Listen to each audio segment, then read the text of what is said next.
I was going to say the same thing and say, well, gee, we've already lasted longer than last time when we were quickly adjourned. So, so I appreciate that we're going to have a little longer meeting today. Just slightly longer. Good morning and welcome to the 57th meeting of the Standing Committee on Procedure and House Affairs. This meeting is in public. Today the meeting is continuing study on the question of privilege regarding the free movement of members of Parliament within a parliamentary precinct. The meeting will begin with briefing from the analyst about previous questions of privilege related to this topic. At 11 a.m., the Speaker, the Acting Clerk, Acting Director of PPS will attend to respond to members' questions regarding the administrative framework on the Hill. Finally, at noon, Ms. Rates and Monsieur Bernier will be here to discuss the circumstances that led to the question of privilege. We're also making good progress on getting the estimates either on the 16th or 18th next week. So that looks very probable. So with that, I'll turn the floor over to Mr. Barnes, our analyst from the Library of Parliament. And the analyst is not a witness, so we don't have to do the rounds. If you don't want, we could do our informal questioning of him once he's finished his presentation. So you're on. Thank you very much, Mr. Chair. As members of the committee will no doubt recall, at our last meeting, the committee asked the library to provide a briefing on past similar instances of questions of privilege that are similar to the one that's been referred to the committee by the House on May 3rd of this year. So with that in mind, I will provide a summary of the 7 past instances involving members being impeded or delayed from accessing Parliament Hill and the parliamentary precinct freely. I will be going over these incidents in reverse chronological order, so if you were to follow along in the briefing note that was provided to the committee, it would actually be the other way around. You'd have to start at the end in the briefing note. The reason for that is that you'll find the cases, the most recent cases, to be the more relevant ones as compared to the ones that are 20 or 30 years old. Of note, 4 of these incidents took place in the most recent Parliament. 1 incident in 2012, 1 in 2014, and 2 in 2015. The other incidents that I will review are the 2004 visit of the President of the United States, which was probably the most egregious instance of members being denied or having their access delayed to Parliament Hill. There's also a case in 1999 involving the Public Servants Alliance of Canada protest. Perhaps interestingly about that particular incident was that PROC's report in 1999 indicates that the right of members to access the parliamentary precinct was not well known at that time. The report in fact states, "We note that it is rare in Canada for members of Parliament to be obstructed or impeded in carrying out their parliamentary functions. It is not surprising, therefore, that some members or PSAC picketers may not have been fully aware of the right of members to unimpeded access, and this may have occasioned some delays." So that was in 1999. And then lastly, I'll review the incident that took place during the 1988 protest on the Hill over the GST. So with that, I will begin. If committee members have any questions or would like any clarification while I am talking, please feel free to interject or interrupt at any time.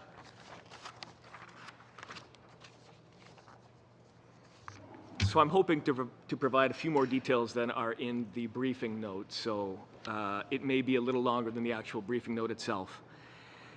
The 2 most recent incidents were dealt with in a single ruling by the Speaker on May 12, 2015. The Speaker... I was waiting to see where you start. Is there a page 6? Oh, sorry. Oh, sorry. Go ahead. Sorry. This particular instance I did not include in the briefing note. Yeah, I noticed. So, that's why. Yes. That'd be my point. In getting the briefing note ready in one day, there wasn't time to cover all of them, so I thought I would cover this one in this particular briefing. That's fine. I just want to make sure I wasn't missing a page that I should have. Thank you. Sorry about that. It's the that's fine. I understand. It's the incident that the Speaker ruled on May 12, 2015. The House adjourned in June of that year, and then there was the election in the fall. It was 2 instances that were dealt with in a single ruling. The first was a bus being delayed from entering the Elgin East Block entrance with members on board the bus. That happened on April 30th. And the second case occurred during the visit of the President of the Philippines on May 8th, 2015. The details of the incidents On April 30th, the member from Skeena Bulkley rose in the House on a question of privilege. He told the House that he was chairing a meeting in the Valor Building when the bell sounded for a vote. He and 5 other members boarded a bus in front of the Valor Building, proceeded east down Wellington, and the bus attempted to turn left into the East Block entrance and was prevented from reaching the gate by the Parliamentary Protective Service. I suppose they're in communication by radio. It wasn't clear from the debates how they were talking, but the bus driver was told by the PPS, that they couldn't enter the precinct and that their access was to be delayed by 3 to 5 minutes. No reason was given. The members could not get off the bus because they were stuck in the middle of traffic, and the bus driver was unable to pull over to the side to let them off because they were in the middle of traffic. No reason was given, as I mentioned, and it was not clear when the member rose on the question of privilege whether or not he was able to make it to the vote. The Speaker reserved his decision on that matter that day. Just over a week later, on May 8th at 10:30, it's a Friday, the member from Toronto, Danforth, was walking on foot to Centre Block. He indicated to the House that he wanted to participate in a debate that was going on. He noticed up ahead, he was walking on the west part of the ring road on Parliament. He saw up ahead that the PPS was holding up a crowd. When he got to the crowd, it was just across there is the House of Commons. He attempted to make a crossing there. The member of the PPS stopped him. He showed the member his lapel pin and his ID. The response from the PPS to the member from Toronto Danforth was that her orders were to stop everyone, and it did not matter if he was an MP or not. The member was told that the delay was caused by the expected arrival of VIPs, which it turns out was the President of the Philippines. On May 12th, the Speaker ruled on both cases, finding that both constituted prima facie questions of privilege.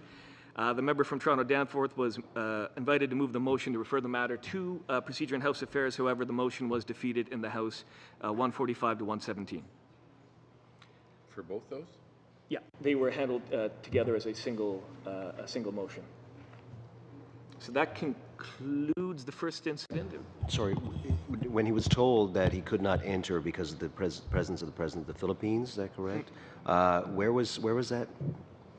Where was... where did that happen on the precinct, yeah? It was he would have been at the kind of the sidewalk towards the member's entrance, right at the very top. From the House of Commons side? Right at Centre Block. Oh, Centre Block. House of Commons side, right at Centre Block. On the west side of the building of Centre Block. Yeah, okay. David? Just as we move through, just to underscore that, to the best of my knowledge, almost every incident, if not all, involves when there are usually foreign dignitaries and the security is beefed up to recognize the protection that we owe them. And the issue, and I want to raise this now because it's the thread all the way through. The answer is not there's an immediate instance and the security people have stepped in and we don't want them to. That no matter what's going on, it's not that immediate situation. That needs to be decided at the moment in the best interest of the priority, and at that time the priority is our visiting dignitary. Understood.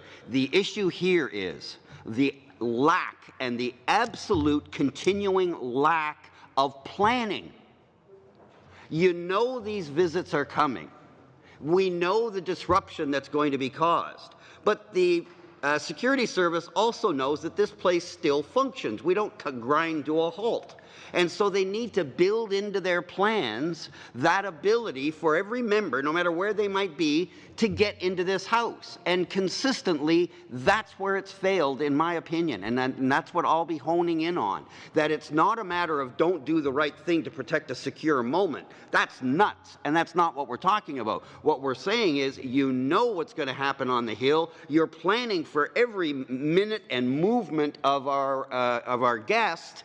You can also build into those plans how are the members going to get around to continue their business. And we keep being told, and you'll hear this, colleagues, that, oh yeah, we're going to do that from now on, and yet I keep finding myself sitting here over and over and over again in the same kind of circumstances, and it's because We haven't yet got the message through that the planning for members having access to the House of Commons is as important as planning for the security of our guests. It's a constitutional requirement, not some polite Canadian niceness. And so I'll be honing in on this all the way through, Chair, because to me that's the answer. It's the foreplanning that needs to take place that isn't taking place, and we inevitably get into these clashes. Thank you, sir.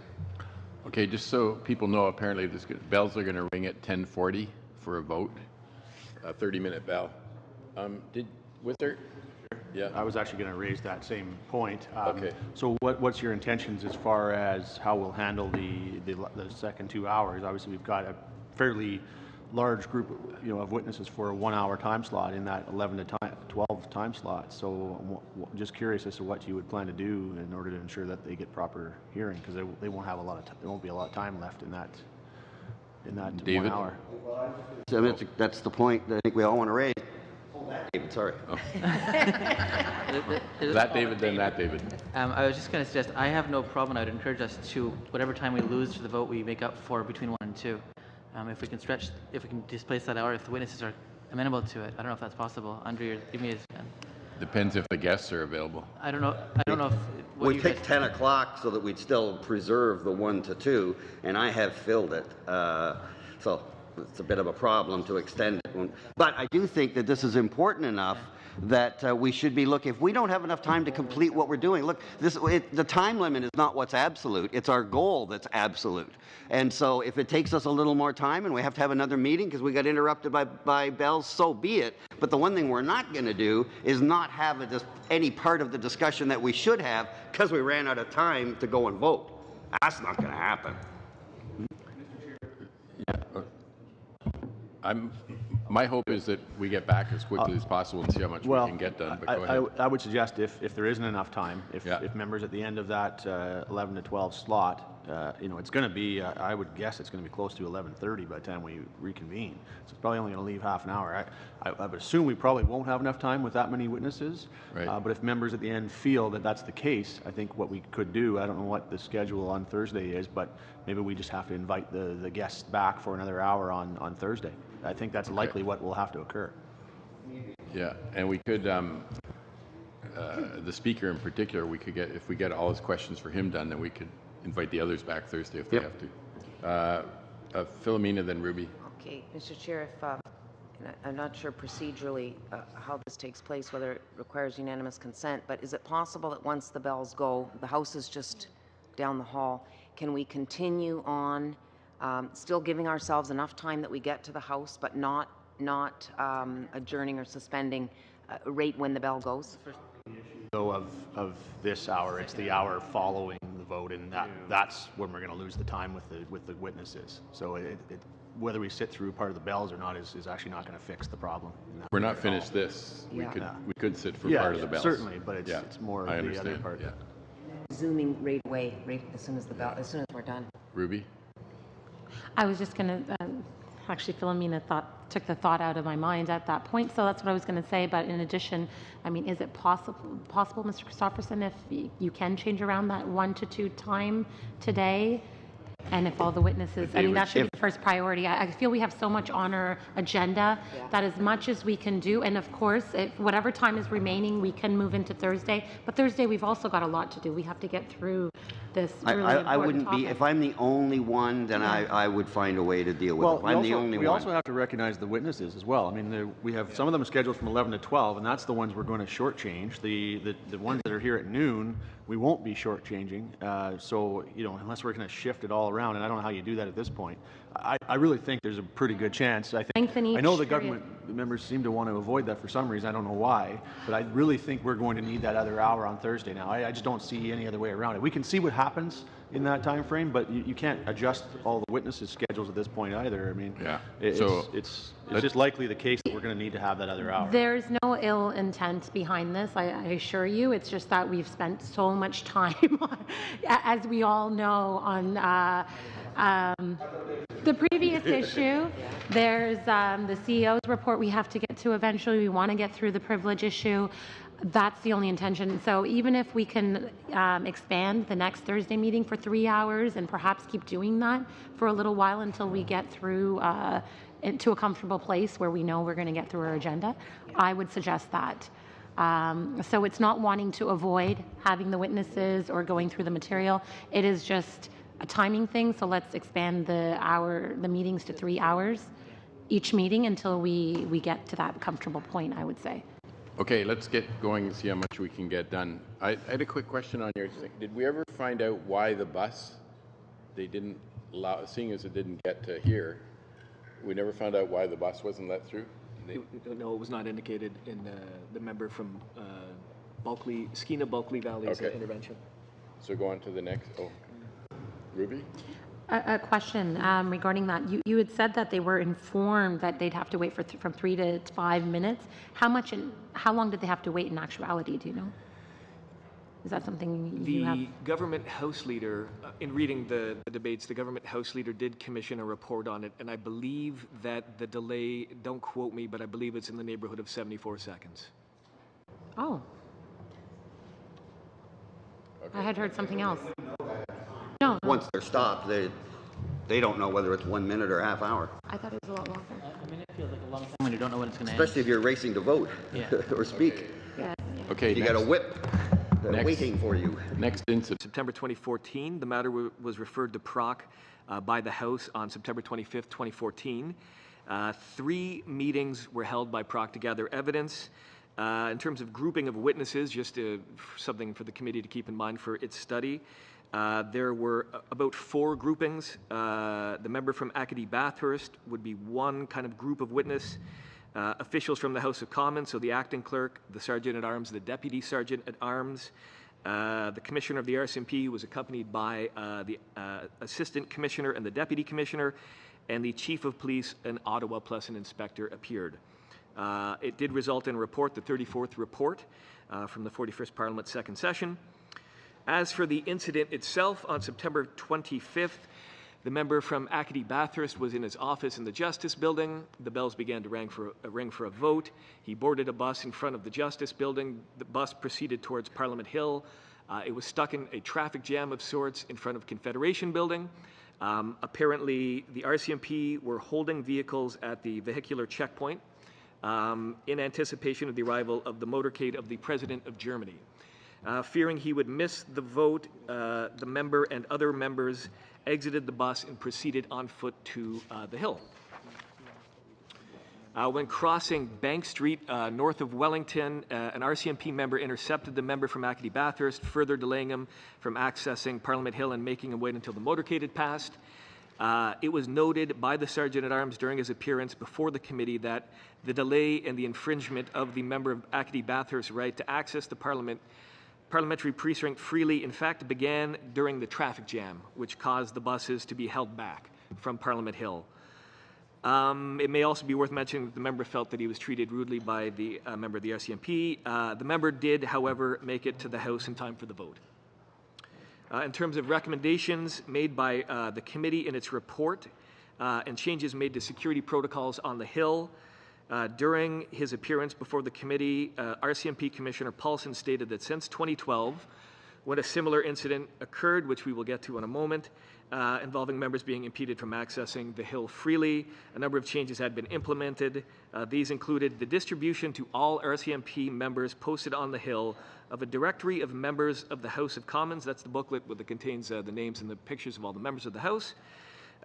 Ensuring that all newly assigned RCMP members to the Hill are thoroughly briefed on parliamentary privilege, and ensuring the prompt dismantling of security perimeters established for major events and demonstrations at the conclusion of every event.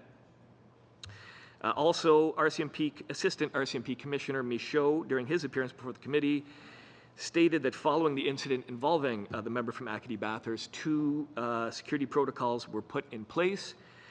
First, motorcades were to begin using an alternative gate to enter and exit Parliament Hill.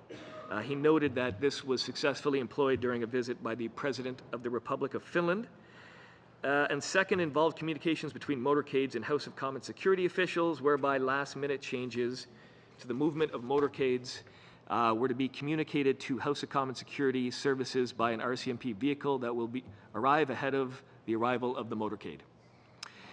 PROC's report on the matter made the following recommendations: that the Office of the Sergeant-at-Arms provide all members with a phone number they can call in case of an emergency related to an obstruction that they experience in accessing the parliamentary precinct; that a paragraph focusing solely on parliamentary privilege be included in the operational plans employed by security partners on the Hill. And the report concludes that members had their right to unimpeded access to the parliamentary precinct denied with all too great a frequency. The committee considered the best solution to this to be improved planning, greater coordination, and increased education and awareness on the part of security services and the members. If I might, Chair, I just point out, and it's not anything other than making sure that we see the difference. To the best of my knowledge, and I stand to be corrected, but to the best of my knowledge, it was never the former parliamentary security people that we've ever had a problem with. That has never been an issue. They understand because they've been here so long. It's when we get into the interface of the RCMP and the House. Now, I suppose, I think at one of the last meetings they told us that merging the two was going to be the great solution and was going to solve a lot of things. But it hasn't. But I just wanted to point out that that's one of the issues that's going on right now, this issue of who ultimately controls the security in this place. Let's just understand as we're going through that those that made the decisions to intervene in MPs were not the former security staff that were dedicated just to the Hill. It's when we get into the, and I'm not blaming the RCMP. We ran into the same thing at Queen's Park when we had the interface of the security people at Queen's Park along with the OPP, along with the Toronto Police. And we have the same thing here because there's that merger. But I just think everything that's going on right now in terms of the former Hill dedicated staff fighting for respect, that it's important for us to acknowledge that it was not them at any time that I'm aware of that stepped in and prevented members. I'll just leave it at that. Andrew? Carrying on to the third and final incident from the 41st Parliament, so that would be E on page 5 of the briefing note, the visit of the Prime Minister of Israel. That incident was referred to PROC on March 2nd, 2012. There were 2 meetings held to gather evidence. In terms of grouping of witnesses, there was the officials from the House of Commons, the clerk, and the Sergeant-at-Arms, and there was the Assistant Commissioner of the RCMP. It did result in a report, the 26th report of the 41st Parliament First Session. In terms of a summary of that incident, the committee heard that at least 3 incidents occurred during that visit. The first was a member was attempting to access the Hill from the east gate nearest Elgin, and an RCMP member intercepted him. That's not it. An RCMP officer prevented him from accessing the Hill. The RCMP officer did not have the directory of members of House of Commons. The member himself did not have any identification. The RCMP officer did admit that he knew who the member was, but he was not allowed to permit him to pass without proper identification. A second incident was a member was attempting to access Centre Block using the lane that goes up the middle with the Centennial Flame. She was intercepted and told to go to East Block and take the tunnel to Centre Block. And a third incident occurred following the departure of the Prime Minister, in which a member was leaving the Hill and his preferred route was to take the east part of the Ring Road, and was told that he needed to go down the center lane because they were still dismantling some of the security apparatus that was still there, and he was told to go down the middle lane where the Centennial Flame was. So the incident was sent to PROC. During her appearance before the House, the clerk apologized for the entire incident and the inconvenience, especially for the East Tunnel instruction, which apparently ran counter to the agreed-upon security plan. During his appearance before PROC, Assistant Commissioner of the RCMP, Mr. Malatzia, identified several changes that were in the process of being made to the standard operating procedure for visits from foreign dignitaries, working with the House and Senate security to have their personnel at key checkpoints to assist RCMP officers in identifying parliamentarians, placing experienced Parliament security members at key access points, and updating the orientation for RCMP members to further enhance their visual recognitions of parliamentarians. He noted that each RCMP officer would be equipped in the future with a directory of members of the House of Commons. In terms of recommendations made by the report, I would note that the report did not find a breach of parliamentary privilege. It was noted that such a finding should not be made lightly, and that the committee was hesitant to draw any conclusions from the evidence it heard, especially because the members identified in the question of privilege declined to appear before the committee to provide evidence during the study. The committee's report also stated the following: members were to be encouraged to carry their House of Commons ID cards and wear their House of Commons pins, especially when special measures were known to be in place on the Hill. The obligation to recognize and identify MPs as MPs belong to the RCMP, that House of Commons Security Services should provide assistance to the RCMP in identifying members, and that once a member was identified as a member, that person should be granted access to the Hill. The RCMP was strongly encouraged to call upon the assistance of House of Commons Security Service to help identify members at the various access points onto the Hill. And lastly, all members of the RCMP on duty must be made aware of parliamentary privilege and the right that members have of unfettered access to the Hill, and that this right is a fundamental pillar of the Canadian parliamentary democracy. That is that for that particular incident. If there are no questions, we'll go back in time to what is probably the most egregious incident.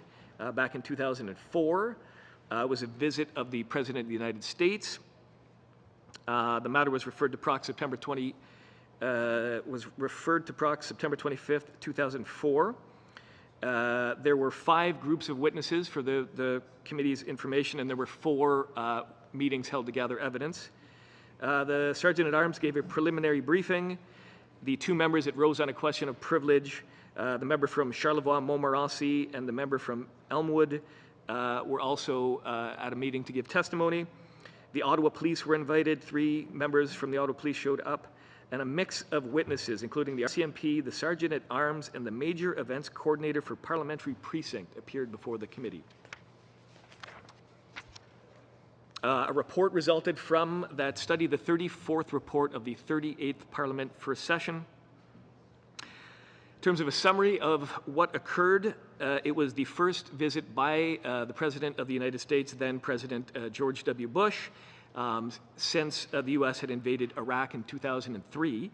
And a large protest was planned on the Hill. According to the RCMP, the security in place at the time was the strictest and highest ever. Security forces on the Hill that day appeared to be the House and Senate Security Services, the RCMP, the Ottawa Police, and the Toronto Police. On November 30th, the member from Charlevoix-Montmorency rose in the House on a question of privilege, citing numerous examples of members being prevented or delayed from accessing Parliament Hill. Some of the delays lasted hours. At issue was that most, if not all, of the police officers providing security that day did not know the members' right to access the Hill. Members were halted, refused access at security barriers, even after showing their pins and their identity cards. Given as an example, one member apparently tried to gain access and spoke with 50 different police officers at 10 different access points over the course of 3 hours and was nonetheless missed a vote. The member from Charlevoix-Montmorency also noted there were cases of members interrupted while in the bathroom or in their offices and advised that they could not use the hallways during the visit of the President. There were also complaints about lack of bilingual police officers on the Hill. While most members were eventually able to access the Hill, a number experienced substantial delays and some missed votes to the House. In terms of recommendations made by the committee report concluded that the privileges of the members of the House had been breached and that this denial and delay to access to the Hill constituted a contempt of Parliament. The committee, in terms of remedies, requested reports be prepared by the Sergeant-at-Arms and the RCMP about preventative measures they planned on instituting in the future to mitigate against a similar situation. And the Speaker and the Board of Internal Economy requested, as a matter of urgency, to enter into discussions to merge the House of Commons and Senate Security Services into a unified parliamentary security service before January 1st, 2006. That is, oh, yes. Yeah, just a quick comment on that. I was caught up in that as well. I was newly elected. But here's the thing. I was at the Westin Hotel, and I was not allowed to cross the street, and I was told by the Ottawa police in no uncertain terms I could not cross. Now, granted, I didn't turn around and do the old, do you know who I am deal. But I didn't, but I don't know, I suspect if I did, it would have gotten me nowhere, such is the case of many other members. The scuttlebutt at the time, and I don't know if this is true or not, but nevertheless it's worth addressing, was that the presidential delegation had basically said nobody has access within a certain distance, so on and so forth, effectively quashing our privilege. That was what was said at the time in many circles. So my question is going to be, and this is probably not the place, but maybe at some point, I want to say, what if, because as Mr. Christopherson pointed out, this all comes down to when these people visit, heads of state, or similar, like the Pope. When they come, if they look at, say, the Prime Minister protocol or whatever, whoever the people are working in the PMO and say, we don't want anybody coming into these areas because for security reasons, do we remind them that we as members have a privilege?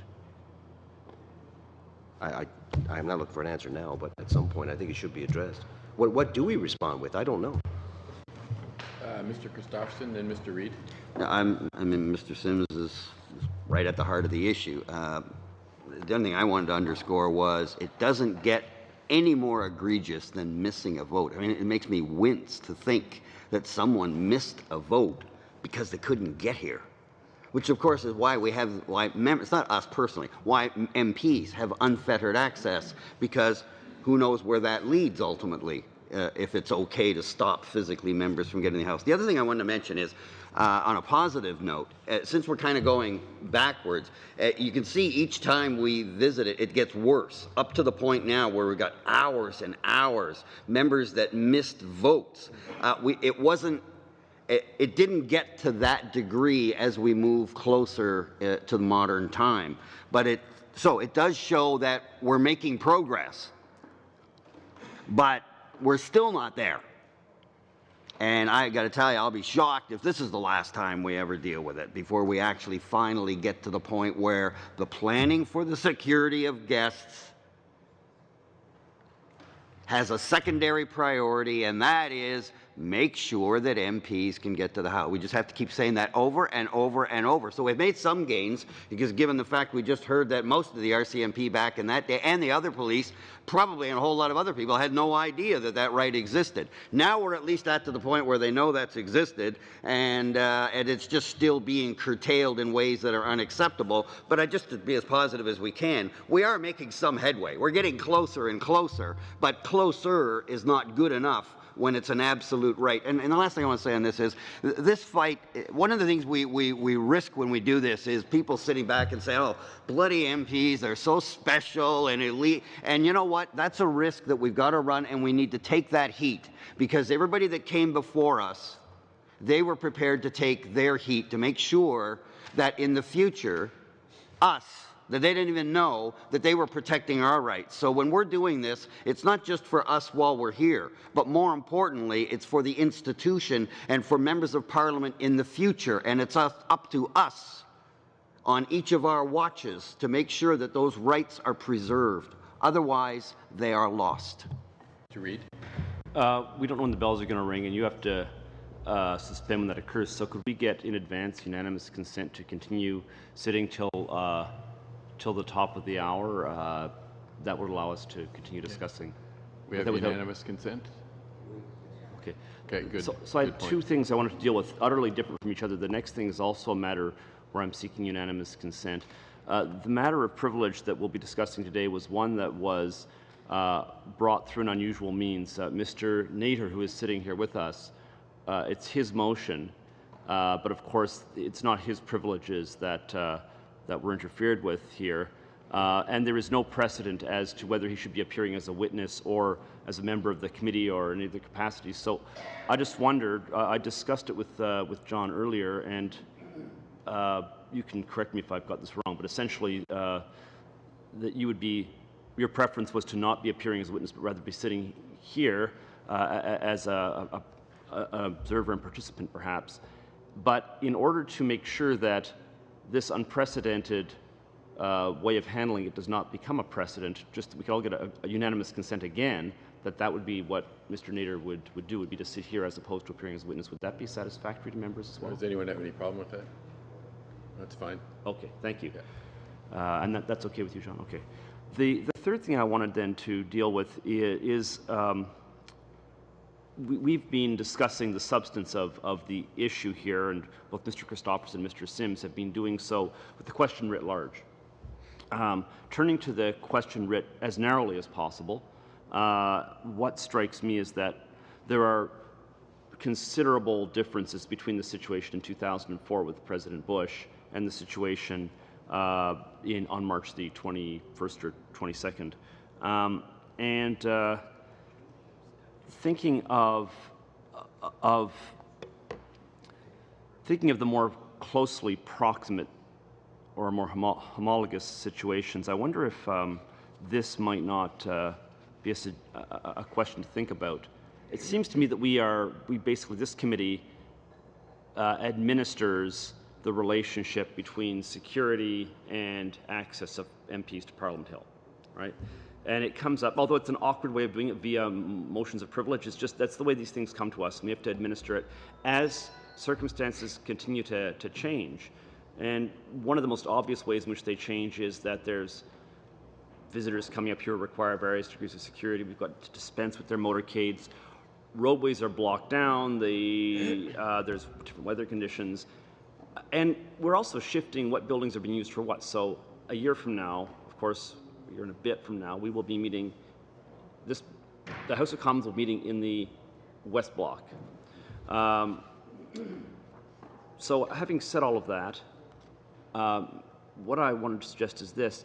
It seems to me that there are some practical similarities that are worth taking note of, one of which is that in a number of these incidents, people were on a bus on the way to Parliament Hill. The bus got delayed. There was a lack of information about why it was being delayed and whether it was going to be delayed longer.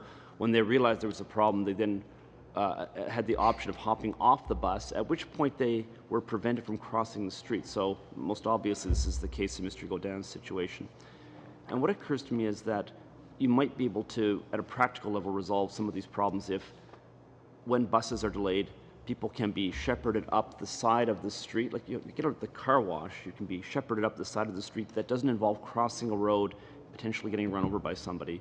And that might resolve the situation in a very practical, low-profile way that doesn't require the education of people from other police forces. Doesn't require anything except just a practice of letting people out so they can walk up that north side of the little road at the top of the hill and avoid traffic. That might have resolved about half of these cases. So maybe we could just put that thought into our whatever you wish, our intellectual baggage as a potential way of resolving some of these in a low-profile way. Okay, good. When we get to recommendations, let's try and get through the report here if we can. And oh, Ms. Tassi? Quick Sorry. question. Did the Sergeant at Arms or the RCMP provide a written report? The recommendation was they provide a report. Were those reports provided? I will look into that. Okay, and if so, can we have a copy of those? Thank you. David? Very quick question for clerk and analyst is, do we have video of the incident that we're going to be viewing today? No. We do not. Exist.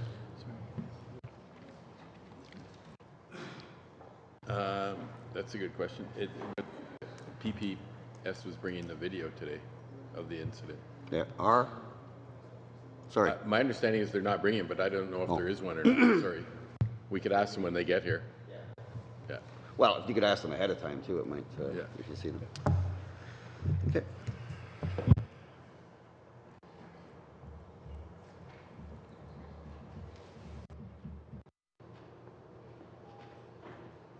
Okay. The clerk thinks there is a video, but because we asked them to come just to talk about the administrative structure today, and not the incident, that's why it may not be here today. Doesn't mean we won't have access to it. I suspect we're going to want to see it. So you might want to give them a heads up, clerk, if you see them when they first come in. Thanks. The remaining two incidents, as alluded to by Mr. Reid, begin to get a little further away, and by Mr. Christopherson, are beginning to get a little further away from the problems that members experience currently, because we're getting back now 20 years, and in one case getting closer to 30 years, but nonetheless, there may be information that is of some use. The next incident, the second last incident, involved a strike by the Public Servants Alliance of Canada. That question was sent to PROC to study. I do not know how many meetings were held on it, but I do have a copy of the report. These are not available online because it's back in 1999. So I went to 125 Sparks and printed off a copy from a book. The members who, the groups of witnesses, you had the members who raised the questions of privilege, who were Mr. Reynolds and Mr. Panku. You had, as a second group, the General Legal Counsel of the House of Commons and Mr. Mango, the former law clerk and parliamentary counsel. The representatives from the Public Servants Alliance of Canada and the Sergeant at Arms also appeared, as well as a fourth kind of grouping of witnesses. As a summary of the incident, I'll try and make it quick because it was kind of a quirky incident. There was an ongoing labor dispute between PSAC and their employer, the Government of Canada. As part of this dispute on early February 17th in 1999, members of PSAC set up picket lines at strategic locations on Parliament Hill and the Wellington Building, which I guess was opened then and then closed and now reopened. During the course of its study, the committee was told that the strategy was to slow down vehicle traffic onto the hill but allow unimpeded movement of pedestrians. At the Wellington Building, the intention was to prevent employees and members of the public from entering. As members were required to be given access to Parliament Hill, security personnel were positioned in order to help identify members and to allow them to pass unimpeded. Nonetheless, the picket lines resulted in some difficulties for some members in accessing Parliament Hill and their offices. So on that day, the Speaker ruled that these allegations constituted a prima facie case, and the matter was referred to PROC. The committee reported to the House on April 17, 1999. With respect to the matter of contempt, the committee concluded there was no deliberate intention to contravene parliamentary privilege in this case. Any contempt that occurred was technical and unintended, and that this was not an appropriate case for sanctions. The committee nonetheless suggested the following preventative measures: that there be greater communication and coordination among the different police and security services responsible for security in and around the Hill. That the committee recommended that the Parliament of Canada Act be amended to extend the definition of Parliament Hill so that all buildings where members have their offices be included in that definition. And that the committee suggested that a general level of awareness be raised about security issues and members' access to Parliament Hill. And no further action was taken. And then last but not least, then to keep it quick, the GST protest of October 30th, 1989 was, again, a fairly unusual situation. The question of privilege was referred to PROC. There was no report, and as far as I could tell, having gone through the books, this is back in 1989 at 125 Sparks, the library there, I could not see that there was a meeting even held on the matter. At the time, in case you're curious, the meetings in October 1989, they were focusing on an order of reference from the House to study all aspects of radio and television broadcasting in the House and its committees. In December 1989, so even when that committee or even that study concluded, they did not pick up this study. They embarked on a study of the rights, immunities, and privileges of the members of the House of Commons, which actually did not focus on this. And then the first meetings in 1990 were on the topic of parliamentary procedure in committees. So I could not find any evidence about the incident from Procedure and House Affairs. So what happened that day? On October 30th, a large demonstration. Apparently there were thousands of protesters in attendance on the Hill. Apparently hundreds of cab drivers were attempting to have a procession that would go onto Parliament Hill and do a loop and come back down. They were prevented from accessing Parliament Hill by the RCMP. Certain members, including the member who rose on the question of privilege, Mr. Gray, Go ahead. Was present at the rally/protest and saw that the cab drivers were not being permitted to enter onto the Hill, so they entered into the cabs and asked the cab drivers to drive them onto Parliament Hill, but the RCMP still did not lift the roadblock. And then so someone went and fetched the Sergeant-at-Arms in the house, and the Sergeant-at-Arms came down to the roadblock, and they had a negotiation with the Sergeant of the RCMP in charge, and it was agreed that 30 cabs would be allowed to proceed with members in the cabs. However, the cab said if we all don't get to go, or none of us are going, so the members got out of the cabs and walked. But eventually, apparently, the cabs were allowed to go up onto the hill, and corollary to that, apparently a member who was arriving on the hill in a cab outside of the protest was prevented from entering onto the hill, though the cab had no business with this other procession. Here's the bus incident on the hill. There's a bus hijacking that ended on the hill that same year. Yeah, so. I don't know. I could let you know about what the speaker said in sending it to the committee, although the committee never studied the matter. I guess just as a final wrap-up of the presentation, I would mention that in the time that I had, I did look at other jurisdictions to see if I could find anything that might be able to guide the committee in what's done in other places. Australia's House of Representatives, I checked their website about their Committee on Privileges, and I went back to November 1998, and I couldn't find a report on a similar subject matter. In the UK, of course, you have Erskine May, which makes reference to the privilege itself, and it gives you the history of the privilege itself, but it gives no information about incidents that have occurred recently. I did check. There were two very important studies conducted by joint committees in the UK, one in 1999, one in 2013. There is a reference to unimpeded access in the 2013 report. About that, they mentioned that the House of Lords passes an order on the first day of every session to the tune of to remind the Metropolitan Police Commissioner that the House be kept free and open and that no obstruction be permitted to hinder the passage of Lords to and from this House during the sitting of Parliament. Why it made it into the report is that the House had ceased doing that in 2004, and that the Joint Standing Committee thought that they should recommence issuing this order similar to what the House of Lords does. And I scoured other jurisdictions. I used Google to try and find out if anything had happened in Ontario, and protests, members' privileges, impeded access produced no hits. So that might be a witness if members were interested in finding out what happened in the provinces. That might be a witness worth calling. That's a report. David? Thank you very much, Andre. That's a great report, exactly what we expect from you and the excellent standard that you have. I just wanted to observe that in listening to the whole thing, seems to me that it's 9/11. It's pre-9/11 and post-9/11. If you look at pre-9/11, the issues, just themselves, the circumstances suggest that things weren't as tight. And most of the matters that are here were, to use your word, quirky situations. They were one-offs. It wasn't this consistent thing that we're seeing, and it really didn't start till after 9/11, when the world changed and security became the absolute priority that it is. And I think that's probably a good part of this, is that we've had all but an overreaction to the extent that it's just such a blanket security mindset, that this idea that there's an exception just doesn't fit into that, and I get that. I think we all do. But the trick, if this was easy, we wouldn't have an ongoing problem. The trick, again, and you're going to get sick of it, but the trick is the planning at the beginning.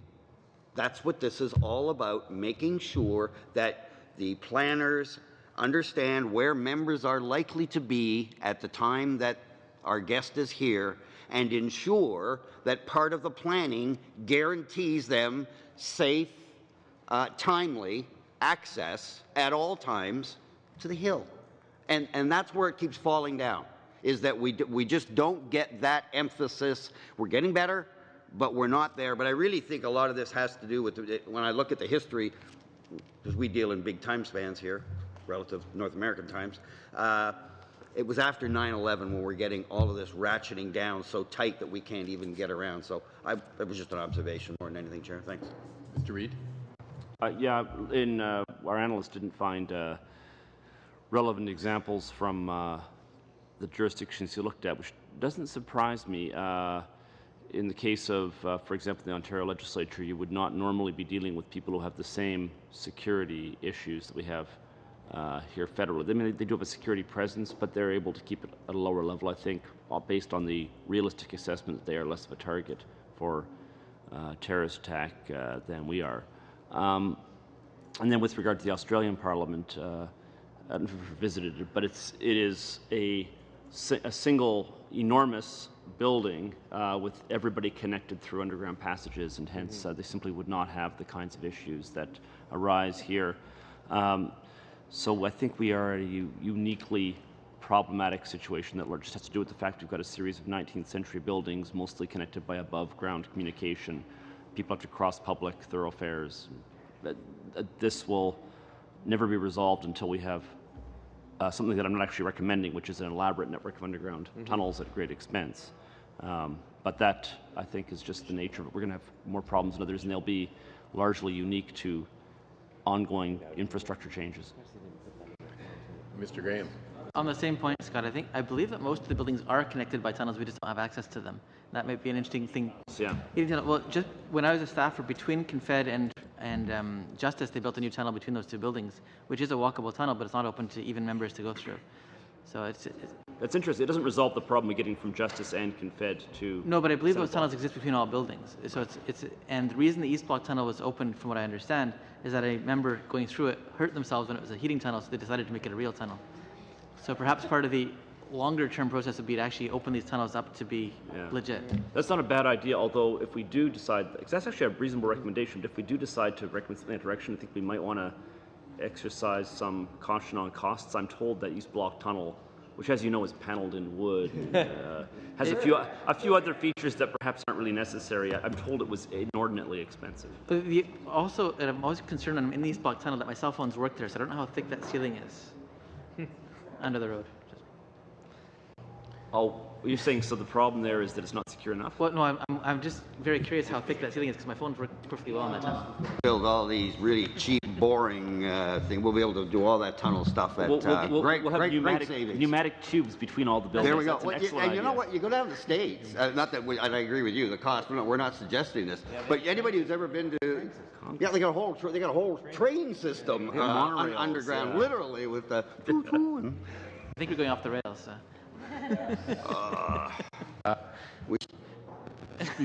Before we convene, suspend for the vote, when we get the report, if we get the report from the PPS that was done, that we asked for from the speaker, and also the video, I would suggest, and they'll probably ask that it be in camera because we're giving out security secrets to some extent. So we don't want to reduce our protection by doing that. So if everyone agrees, when those two items come up, we'll do it in camera. As long as we give the assurance to everybody that it's going to be a very, very narrow scope of what we're talking about, and it's only security. Right. So, having said that, yes. Anything else related to this report before we break? And we'll try and get back as quickly as we can after the vote, so we'll start right away and get as much done as we can. Prepare as a committee for these things. We should learn to pair as a committee for these things. Okay. So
Okay, welcome back to the 57th meeting of the Standing Committee on Procedure and House Affairs. For your information, the meeting is now being televised. We are pleased to have with us today the Honourable Jeff Regan, Speaker of the House of Commons. He is accompanied by the Acting Clerk, Mark Bosk, and officials from Parliamentary Protective Service, Acting Director Superintendent Michael Byrne, and Robert Graham, Administration and Personnel Officer. On behalf of the committee, I would like to thank you for making yourselves available on short notice. Your expertise and input in this manner is invaluable. I know you guys are very busy, so we appreciate your being here today. I'll ask the Speaker to do its opening remarks. This meeting, we're talking about the structure of administration and security, not on a particular issue at this time. It's the overall structure. And I would ask committee members, when you're doing your questioning, to try and exhaust any questions for the Speaker this meeting. We may have to ask these witnesses back because we got truncated by half an hour, but at least the Speaker may not come back if we have to. If we can get those particular questions finished today anyways. Okay, Mr. Speaker, thank you for coming. Merci beaucoup, Monsieur le Président. Mesdames et Messieurs. Thank you, Mr. Chair, ladies and gentlemen. I'm very happy to be here today with you as part of your study of the question of privilege regarding the free movement of members of Parliament within the parliamentary precinct. Thank you for the invitation. As you have said, I'm joined today by Mr. Mark Bosk, Acting Clerk of the House of Commons, and Mr. Michael Byrne, the Acting Director of the Parliamentary Protective Service. My understanding is that members of the committee wanted me to take a few minutes to establish and to elaborate on the current structure and governance of the Parliamentary Protective Service and its mission throughout the parliamentary precinct and the grounds of Parliament Hill. The Parliamentary Protective Service has been working to establish itself as an independent parliamentary entity. As members will know, the PPS is responsible for the physical security of the parliamentary precinct. While the director of the new service is a member of the RCMP, the Parliamentary Protective Service is legally separate and distinct from the RCMP, and the director is directly accountable to the speakers of both houses of Parliament. For the House of Commons, it is my role as Speaker to determine the objectives, priorities, and goals relating to the security of the precinct. This is done in consultation with the director of the PPS. In turn, the director works with the House administration to define our security and access requirements. In this regard, the Corporate Security Office acts as our liaison and main point of contact with the Parliamentary Protective Service. Pursuant to the Parliament of Canada Act, the governance of the new service was given to the Speakers of the Senate and of the House of Commons.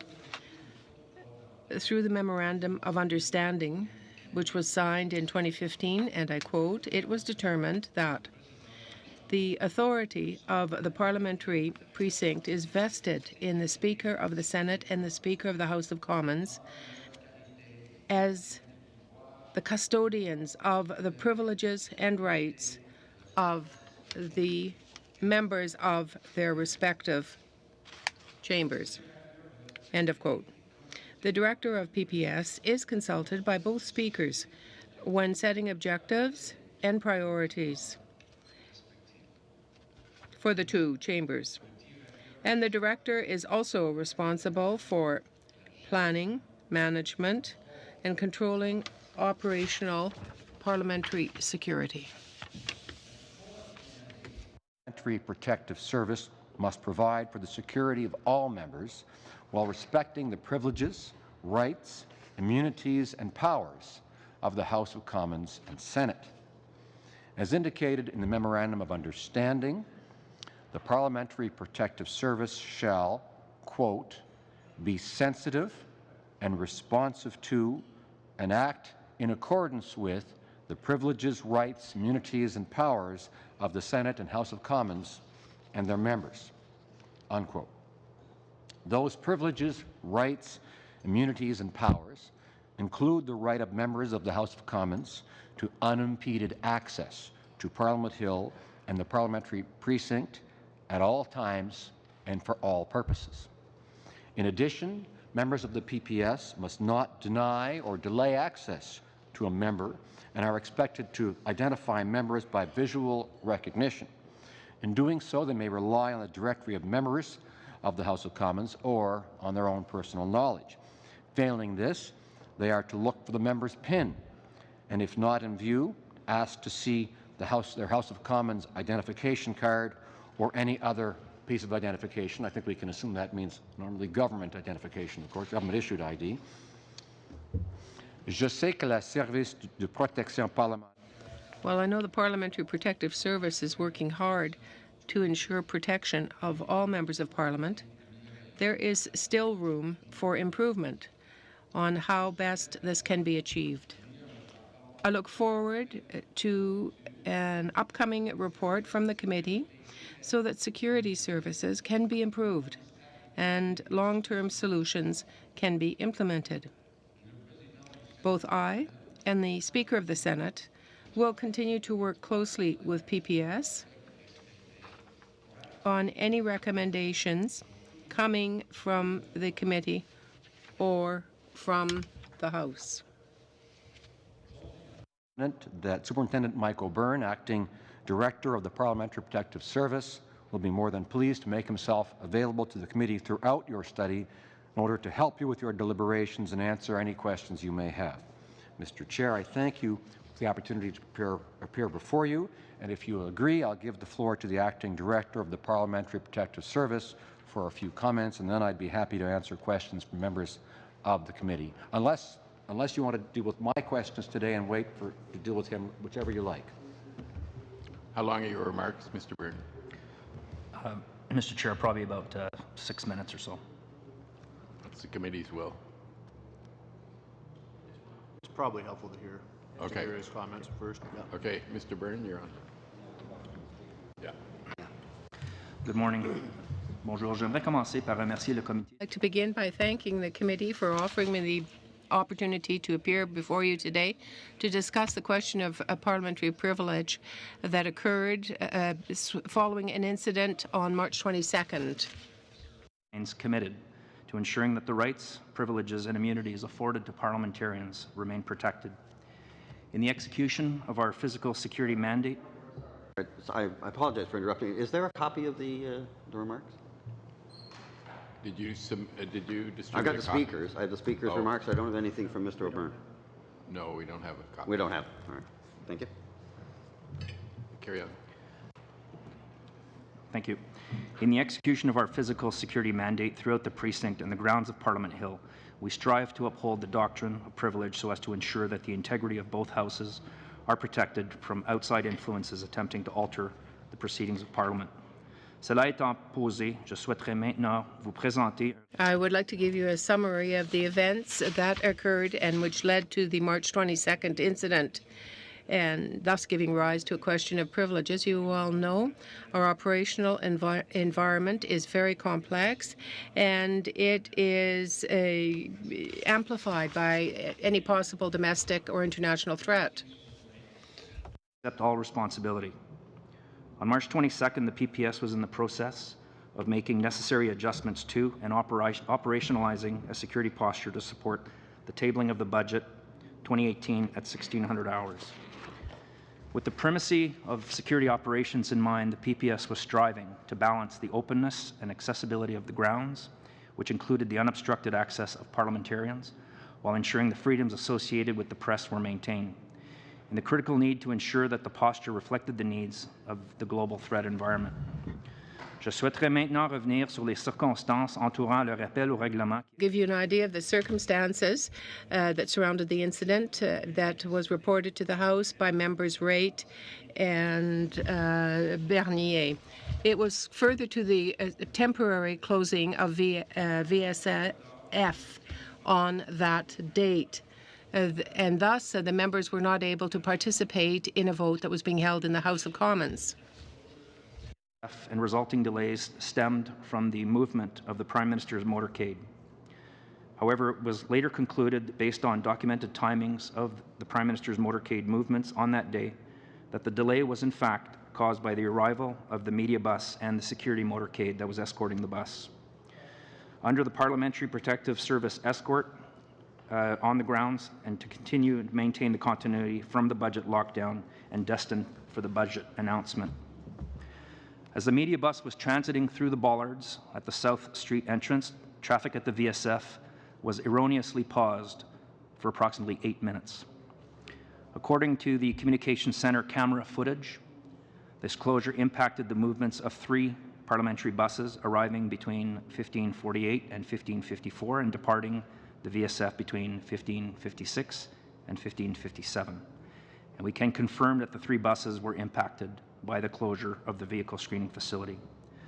The reason that the vehicle screening facility is paused is strictly for vehicular safety reasons, so as to avoid collisions between the VSF that is very proximate to the South Bank Bollards exit. That exit is used due to the large media bus that was transiting through. It was a coach bus. It's also used for articulated construction vehicles or large construction vehicles. As per the turning radius and ground clearance at other entrances can be impediments. During these delays, the PPS can confirm that it was directly associated with this event. On the 24th of March, the PPS undertook a review of the additional footage from the command center that corroborates the interaction that took place between MP Bernier and the PPS member, where the MP approached the PPS to seek clarification as to why the buses were not being permitted through the VSF. Malheureusement, le député Bernier a été informé. Unfortunately, Mr. Bernier was informed that the reason for the delay was unknown. So Mr. Bernier went back to the bus shelter, which was on the access road, the lower access road, along the Bank Street. PPS was able to confirm that this occurred more or less around 15:53 to 15:54, 3:53 to 3:54 on March 22nd. Of order surrounding this incident, which included a thorough review of OCC camera footage, the acquisition of timings associated with the movements of the PM's motorcades, and interviews with the PPS employees involved. The PPS concluded that the delays experienced on March 22nd were due to the erroneous and extended temporary closure of the VSF in order to accommodate the movement of the media bus up to Centre Block in time for the budget announcement that was scheduled for 1600 hours. In light of this conclusion, the PPS would like to apologize to MP Raitt and MP Bernier for the delays they experienced and the subsequent impacts that this delay caused, and reiterate the PPS's commitment to uphold the doctrine of parliamentary privilege by ensuring their unfettered and unimpeded access to their House, especially for votes. The PPS remains committed to ensuring that the rights, powers, and immunities afforded to parliamentarians are protected while balancing the physical security requirements necessitated by the unique needs of our operating environment that is defined by the evolving needs of the domestic and global threat environment. I'd now like to take just a few moments to outline the steps that have been taken prior and also after the incident to prevent a reoccurrence. In addition to our existing training curriculum for PPS personnel, which provides all PPS recruits with an overview of parliamentary privilege and the democratic necessity of ensuring full adherence to this doctrine throughout the execution of our mandate, the PPS has also developed, in consultation with both administrations, a parliamentary privilege pamphlet, which is shared with its partners who are operating within the precinct in support of PPS for major operations. Information on parliamentary privilege is reiterated at all operational briefings and remains included in all operational plans. However, the PPS remains committed to improvements, and the unfortunate events of March 22nd remind us that there exists an opportunity to further enhance our efforts to ensure that all PPS employees are familiar with the doctrine of privilege and its application throughout the PPS operating environment. As such, the PPS continues to develop in partnership with the House of Commons administrations how to improve our existing curriculum and to expand on our awareness familiarization efforts so as to ensure incidents of this nature are prevented in the future. In addition, from an operational perspective, the PPS has also formalized the process that will include an overarching radio broadcast to all PPS personnel frequencies on the all personnel on the PPS frequencies to alert PPS members of a pending vote so that all measures can be taken to ensure unfettered access.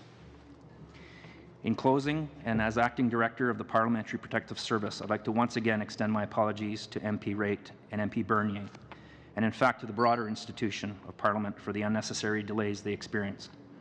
I'd also like to express my gratitude to all committee members for the opportunity to be here today. Despite the circumstances surrounding this appearance, it has provided the PPS with the chance to further enhance our commitment, ensuring that we remain accountable to a mandate that exceeds physical security, but rather encompasses all elements, including privilege, that are critical to ensuring that the integrity of both houses are protected. Thank you. Thank you. Normally we have 7-minute first round. Would it be possible to have 5, and then so we can get everyone to make sure everyone gets a chance? Okay, we'll start with Mr. Graham. Thank you. I don't have a lot of time, so I'll get into it fairly quickly. I'd like to know, Mr. O'Byrne, if you could tell us in your words, under what circumstances may a PPS officer or an RCMP officer obstruct, detain, arrest, or otherwise interfere with a member of Parliament in the precinct? Is there ever a circumstance where you could obstruct a member? I'm sorry, you're asking if there's ever a circumstance from your perspective, is there ever a time that a PPS officer or an RCMP officer can stop a member, arrest a member, detain a member, delay a member? Is there ever a time that you can do that? Well, the PPS and the RCMP that is part of the PPS, I would say as acting director that would be no. Okay, so in that case, when there's a vote taking place, the buses have to wait in the VSF like everybody else. Why wouldn't they transit the Bullards, for example? So in this case, what was happening in this particular case was that because there was the media bus that was arriving under police escort from our partners, the Ottawa City Police, there was a transference of control of the motorcade to ensure continuity at the South Bank Bollards. That bus entered through the South Bank Bollards because that's essentially one of the only places that they can enter due to the size of the bus and ground clearance. It was at that point, and only for that reason, again due to vehicular safety concerns, that the VSF is paused. Now, it was intended to be paused for a moment only. It was erroneously paused for an extended period of time, which totaled 8 minutes. Right, but my point was that, I've seen many times where the VSF is delayed because you have a truck sitting there, so the buses simply can't get in no matter what they do. Buses contain members, they're usually trying to get somewhere. Why wouldn't the buses be allowed to go around and use the Bullards as a course of practice? Certainly, that's something that we can explore to make sure that that's something that we can do. I think we'd have to explore again the vehicular safety aspect of it. The VSF, vehicle screening facility can see hundreds of vehicles per day, sometimes up to 800 during a business day. So that's a great deal of vehicular traffic, and our concerns are multi-layered there. There's of course providing the safety and security of the grounds, the security envelope that encompass all of Parliament Hill.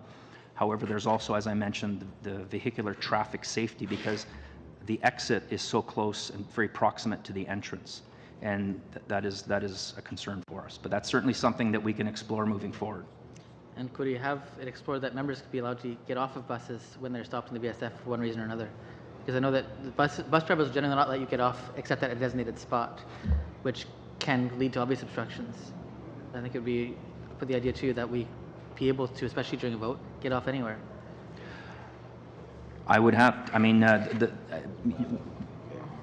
I would look forward to discussing with the administration on that to coordinate that. The buses don't necessarily fall under the authority of the PPS.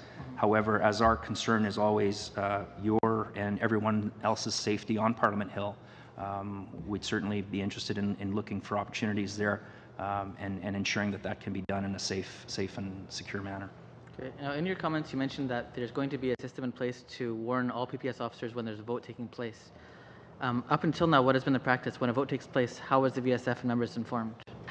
It was done in a sporadic fashion, if and as required. I have, as of yesterday, passed a decision, a command to our forces, so that as soon as there's any sign of a vote, that we're alerted that there's a vote taking place. That, as I mentioned, there's an overarching radio broadcast to all PPS personnel, so that they are aware that to take all measures to ensure unfettered access to the House. Okay. In 2014, a similar incident resulted in a recommendation that a phone number be created in order to have a member be able to call somebody and say, there's an obstruction taking place now, can I get it resolved? Has that ever been done? Well, I guess I could tell you that since the creation of the PPS, as I mentioned in prior appearances to the committee, we went from 3 operational command centers, which we still try to operationalize on a daily basis. We're trying to go from 3 to 2 to 1. What we've been able to do is, instead of having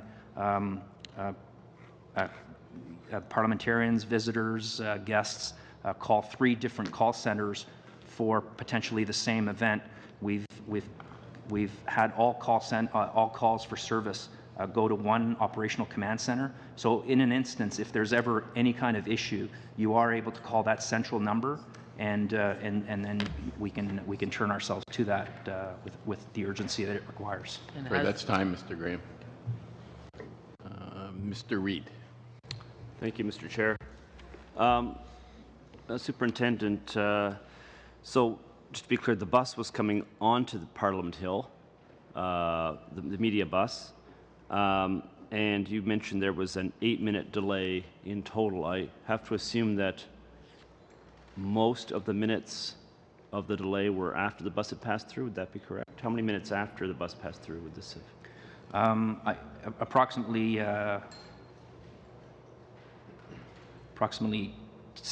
the delay exceeded about 6 minutes. Well, okay, so that's the part that was after the bus had passed through, or that's total amount? So the total amount was 8 minutes. So what happens as a matter of course, and in most instances, let's say if we're receiving a head of state or a large motorcade and they're arriving by the same fashion, we would close the VSF perhaps in the 30 seconds or a minute leading out to a motorcade arriving, just to ensure that all vehicular traffic is stopped. So in this case, it was a total of 8 minutes, yes. Right, okay. Of which the majority must have been afterwards, because of the fact that the 2 members who were delayed, Ms. Raitt and Mr. Bernier, were at a bus shelter waiting with there's no vehicle passing through that would alert them to the fact that that was the initial reason. Mr. Bernier could hardly have crossed the street to make an inquiry about what was up had there been a bus passing through at that time or about to do so. When he did cross over and made an inquiry, he was informed that this was the delay was as a result of the Prime Minister's empty motorcade occurring or leaving, I guess, the Hill. So I assume that was incorrect information that was provided to him. Is that correct? Well, the information that we have does not reflect that. So if the Mr. Bernier was given erroneous information, then now, I'm not quoting Mr. Bernier, I'm quoting Ms. Raitt, but she said, and I'm quoting, this is March the 22nd, I was told that by security at the bottom of the hill that we were unable to access the House of Commons through our normal transport because they were holding the buses on account of empty cars for the Prime Minister needing to return in order for us to be brought to the House of Commons. So in all fairness, that's Ms. Wright's testimony, and I gather she must have asked one of the other officers. Is that possibly the source of the incorrect information? That perhaps it was one of the officers on that side of the street? Sir, that's possible. We don't have information that would confirm that there was an interaction in that regard. The information that we have and the verification of the video shows that it was solely the media bus that created the delay.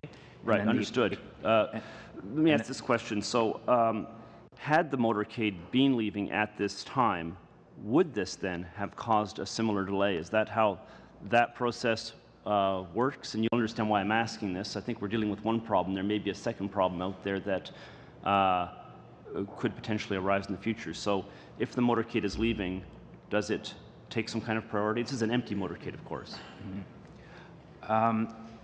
Again, as a matter of course, in daily operations, given that we have, as I mentioned, 700, 800, 900 vehicles going through the VSF is paused temporarily quite often when we have vehicles leaving. So is it possible? It's entirely possible that in the past or in the future that the vehicle screening facility will be paused for any number of things, parliamentary buses, construction vehicles, several other vehicles. It's entirely possible, yes. When you say that it's paused, I assume what that means that the officers on site are not authorized to allow vehicles through, that they have to wait for some kind of command to once again allow vehicles to pass through, or do they do so, make these decisions at their own discretion? It depends again on any given circumstance. If, let's say, if it's an articulated construction vehicle that's of extended length, the vehicle screening facility supervisor can make that determination. Again, it becomes a traffic control issue more than anything else. In that case, it's local discretion, I'm assuming. What about in this case? Was it their discretion, or was the discretion being exercised at a higher level? So perhaps I can say that the PPS currently has 5 operational divisions, and on a daily basis, those 5 operational divisions, these are the uniform division, and they ensure the safety and security of the precinct and the grounds. So these divisions are currently operationally led by the former members of the RCMP Parliament Hill Security Unit, House of Commons Security, and Senate Security. And they all came together as a result of the creation of the PPS. So on a daily basis, the command framework involves the linkages between those 5 operational divisions and the PPS. And it means that any and all aspects of the security are discussed, analyzed, and against the backdrop, as I mentioned, of the domestic and international threat environment, and based on information and intelligence.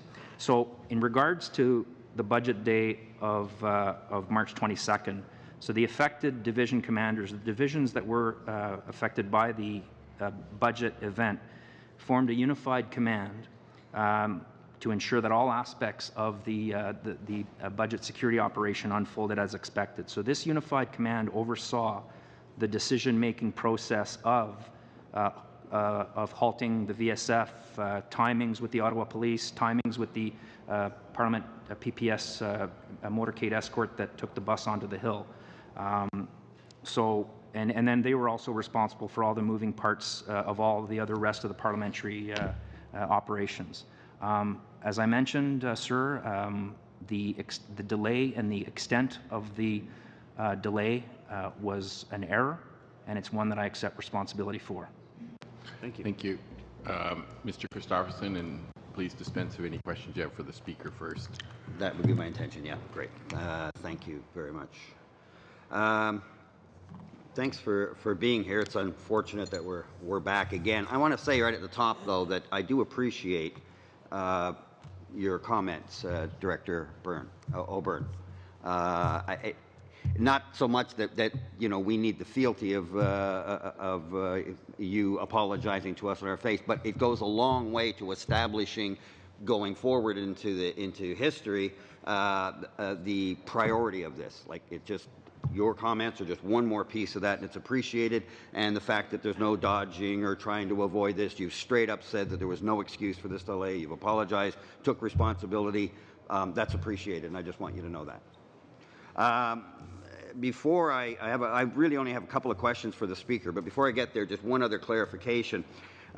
In the Speaker's remarks, he makes note of the MOU, the Memorandum of Understanding from 2015 that says, quote, the authority of the parliamentary precinct is vested in the Speaker of the Senate and the Speaker of the House of Commons as the custodians of the privileges and rights of the members, end quote. But as we have established in previous discussions, most of which were in camera, and I hope there's no need to go back and rebuild the argument, but it needs to be very clear that notwithstanding that memorandum of understanding, that you, sir, as a sworn officer of the RCMP, should you receive a direct order from the Commissioner of the RCMP, you have no choice but to follow that order. And given the fact that the RCMP Commissioner takes direction from one person, well, two, but primarily one at the end of the day on the big things, and that's the Prime Minister, there still remains this issue that the control of the security of this House is not in our hands anymore, notwithstanding this memorandum of agreement. The reality is that the executive branch, through the Minister of Public Safety and the Prime Minister, giving direction to the Commissioner of the RCMP, who can give a direct order to the Director of our Protective Services. They are the people that ultimately have the power and control of this place, and let's not be under any other illusion. Okay. So my question, Speaker, is, having done that, just need to establish that. You know exactly what I'm doing, sir, and probably could have wrote out how this was going to go before it started. But here's the thing, sir. You are, of course, first among equals. We look to you to preserve our rights. And I'm wondering, since in my view, it's this lack of detailed planning and giving that planning priority. And simple things, like it seems to me in the past, I haven't seen it in a while, but for other veterans, especially Mr. Reid, who's been around longer than any of us here, it used to be when there was votes called, for instance, we didn't have the car wash then, but as you kind of went through and went up, rather than going all the way around by East Block, if there was a vote on, the bus would hang a quick left and go up the west access to the hill because it gets you there quicker.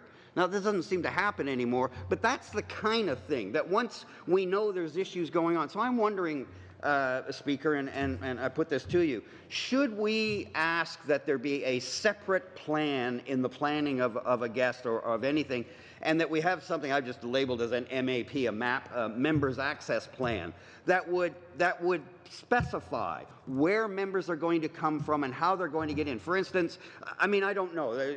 We need to think this thing through. But for instance, if we've got guests on the Hill, if there's an unusual security circumstance and a bell is on and there's members on a bus, maybe that driver, because they've got communication, contacts somebody and says, I've got members on this bus. And at that time, some kind of protocol kicks in, and I think it was suggested by someone over here that they suddenly go off the regular path, and rather than remain stuck in a pause, that they actually have an emergency alternate route that's planned, and that access for that vehicle and for those that are walking, and maybe, sir, maybe we need a sign-off by you. I was thinking maybe it could come here to PROC. That could get a bit tedious, but maybe just us knowing that you've looked at the plan and signed off, and then ultimately you're responsible, as you are anyway, but we know that our rights have been considered in the planning of this because there was a separate standalone members access plan that you personally have said, yes, I think that covers all the contingencies. Then, in an ideal world, Chair, if we get into these kind of circumstances, rather than it becoming a crisis, it's a matter of, okay, that plan didn't, here's where that didn't work, and here's how we can modify it. Whereas right now, we always seem to be coming right back to the beginning and reinventing the wheel. So, I don't know. I throw those out as a couple of things for now, Chair. I just know that, Speaker, I'm sure that you want to never be here again on this issue as much as we do not want to be seized of it, but we have to do something different. Okay, we're into an Einstein thing here. If you take a look at the presentation we had earlier, if we keep doing the same things over and over again, we're going to get the same outcomes. If we want a different outcome, we got to do things differently. And so that planning aspect somehow has got to be different than it's been, because we're still not there yet. Thanks, Chair. Thank you. Time is up. I don't know if the Speaker wanted to comment, though? Mr. Chairman, through you to Mr. Christopherson, in the same way that you suggested I might have been able to write your opening comments, I think that when it comes to my desire to not have this sort of thing happen again and not have to appear on this sort of thing, you've read my mind as well. In relation to the question of the current the setup in terms of the legislation, of course, that governs the PPS, that, of course, is a matter for Parliament to decide and not a matter on which I, as Speaker, of course, would comment, because it could conceivably be debated in the House of Commons, obviously. I think that what I can say is that I appreciate your suggestion in terms of what might, I mean, first of all, this is largely about the day-to-day management of the PPS, which is under the control of the Director. However, I think we can take your suggestion and consider it. Thank you, Speaker. Thank you, sir. Thank you for being here. Thank you, Chair.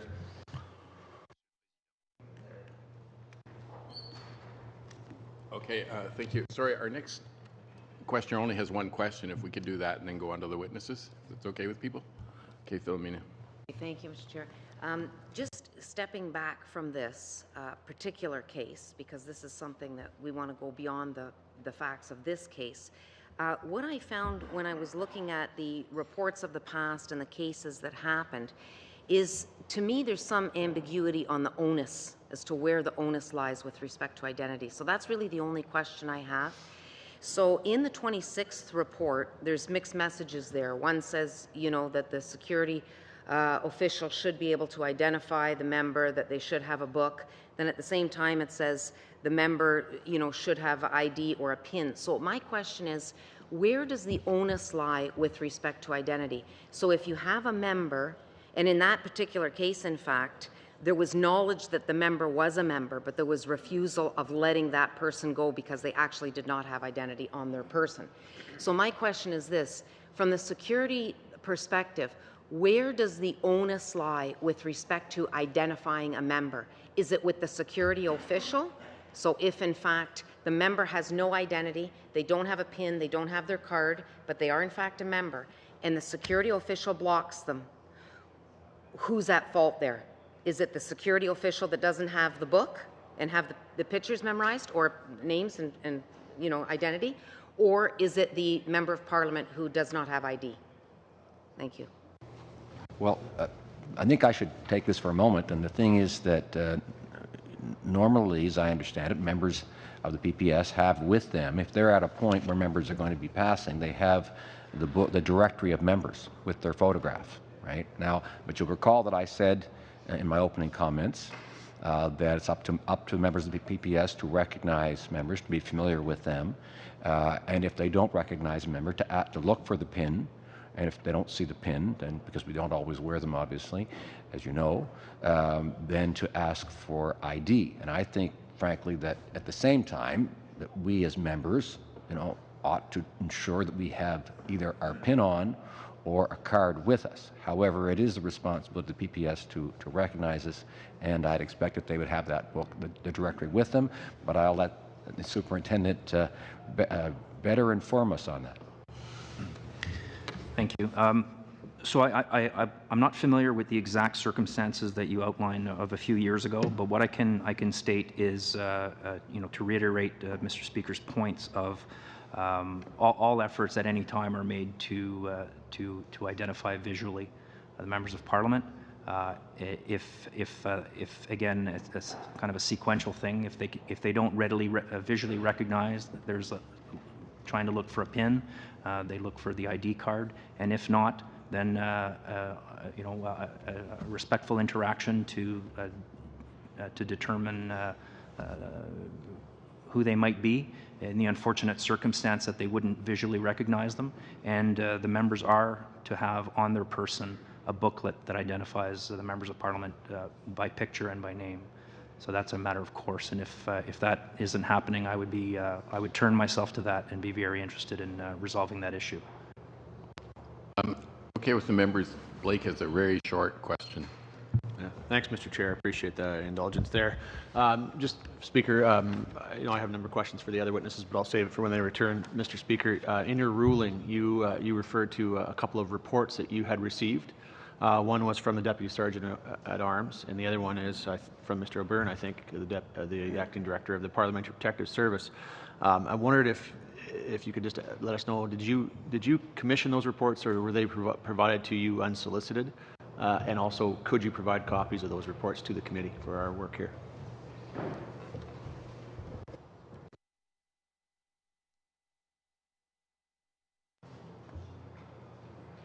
It's a normal procedure to provide those to the Speaker, but did I hear you request that they be provided to the committee? Correct. I'd be happy to do that. Okay, thank you. Thank you for coming. I think we'll probably ask some of you to come back, but Mr. Brosk, if you could get back to the committee some way on Mr. Graham's question about whether buses could let members off at different locations on occasion.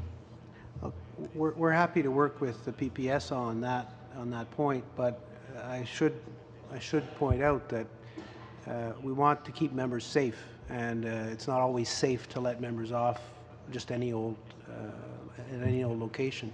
So this is a question that's arisen before, and drivers are very, very careful to keep people safe, and we'll look at it for sure. But it's not a matter of stopping the bus anytime a member wants to, unfortunately. Okay, thank you, and thank you all for coming today.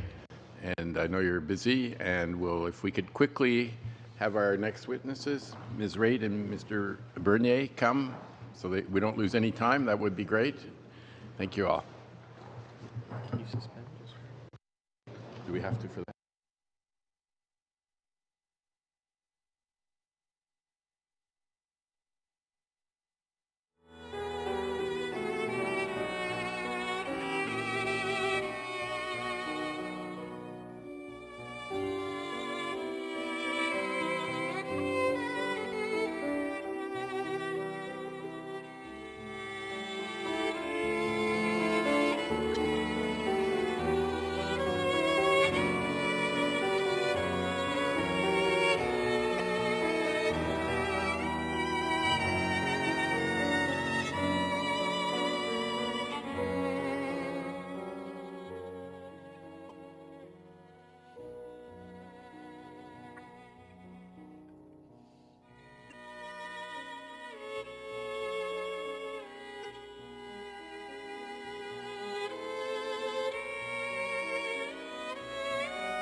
Any time for the witnesses who are very busy these days.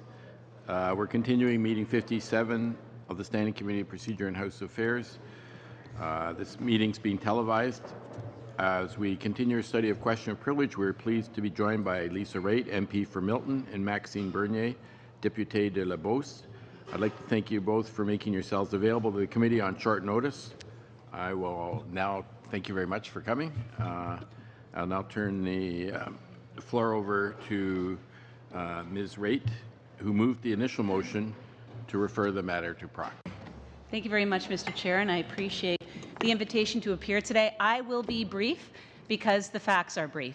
I did find it necessary and important to rise on the issue in the House, not only because it was about a vote, but it was budget day, and there was uncertainty as to whether or not I'd be able to get to the House in a timely fashion. And I appreciate the committee taking this to consideration. I appreciate the Speaker's ruling as well.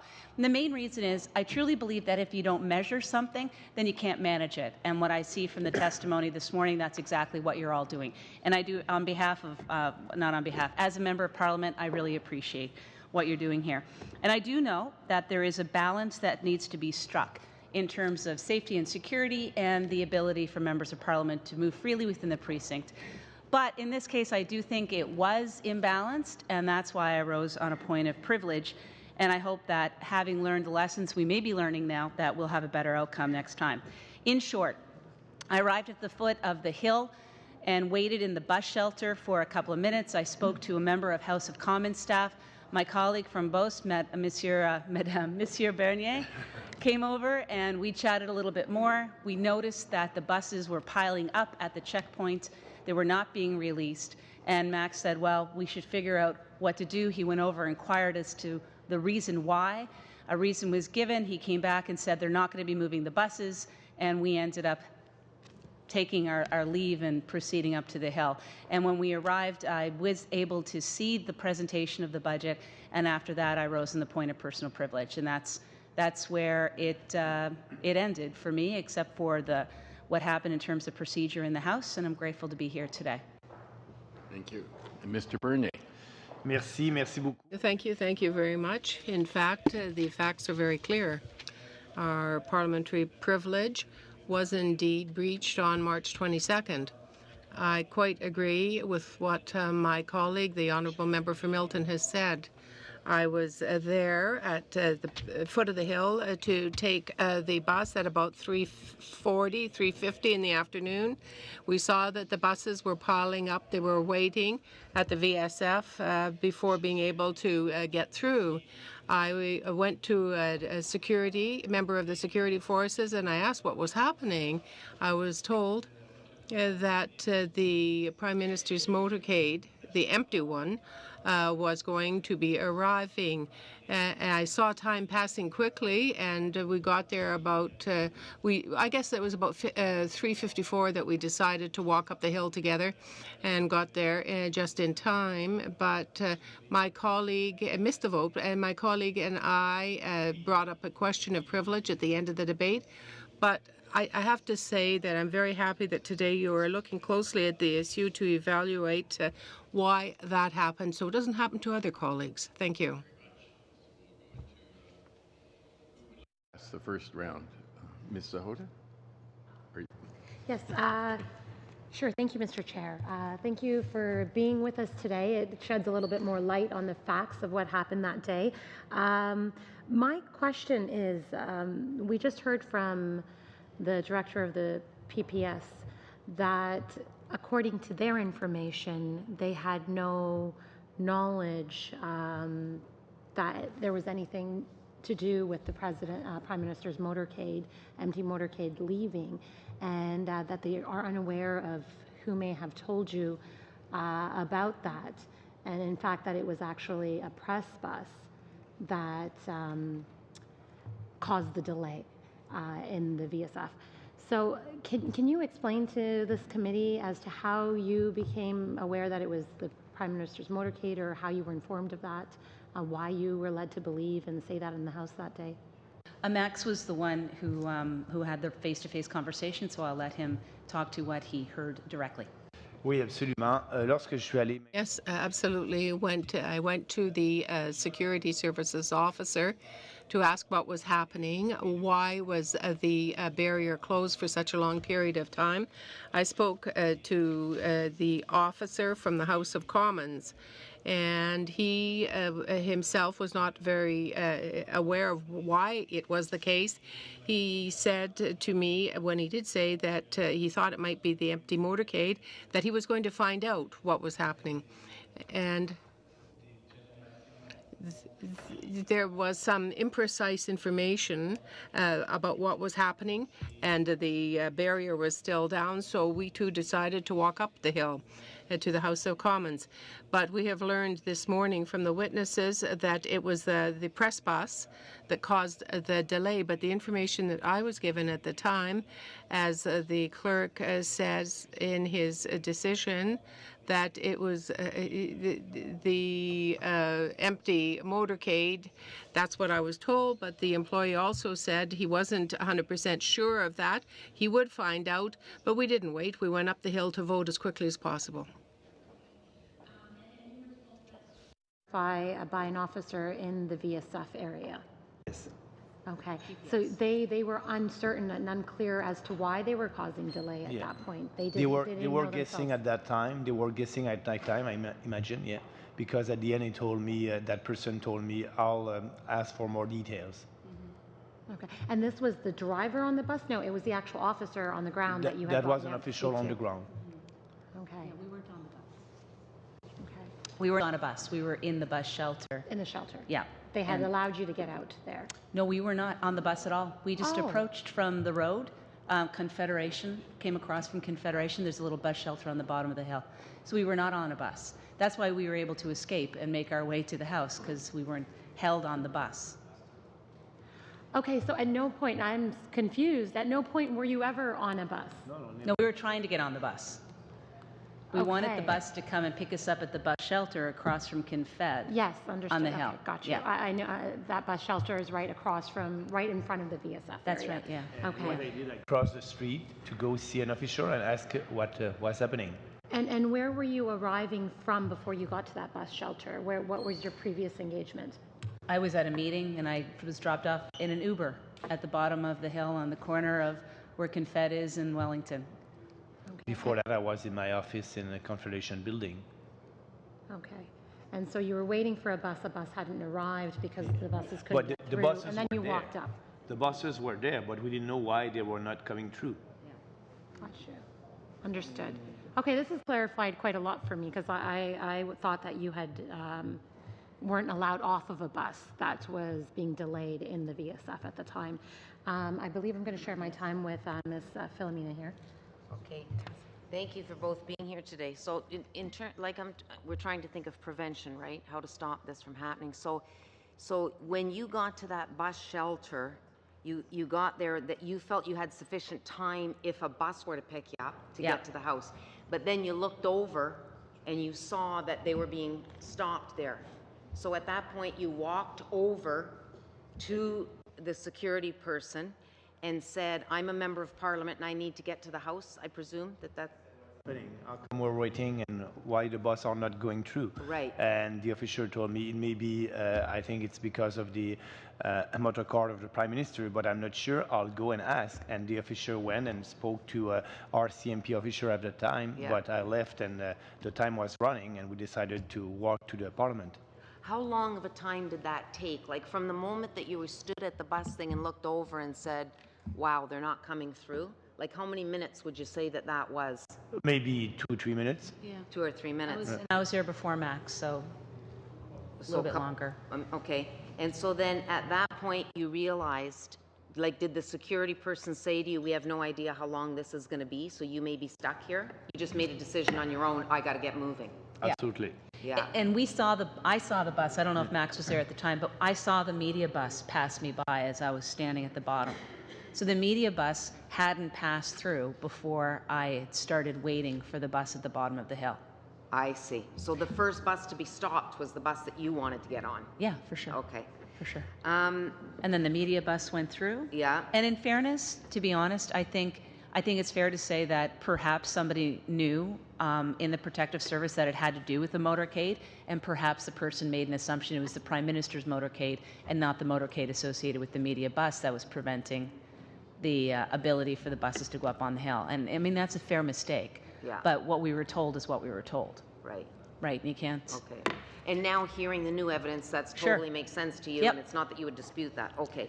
I don't dispute the facts, but I do dispute the decision that was taken to not let us on the hill.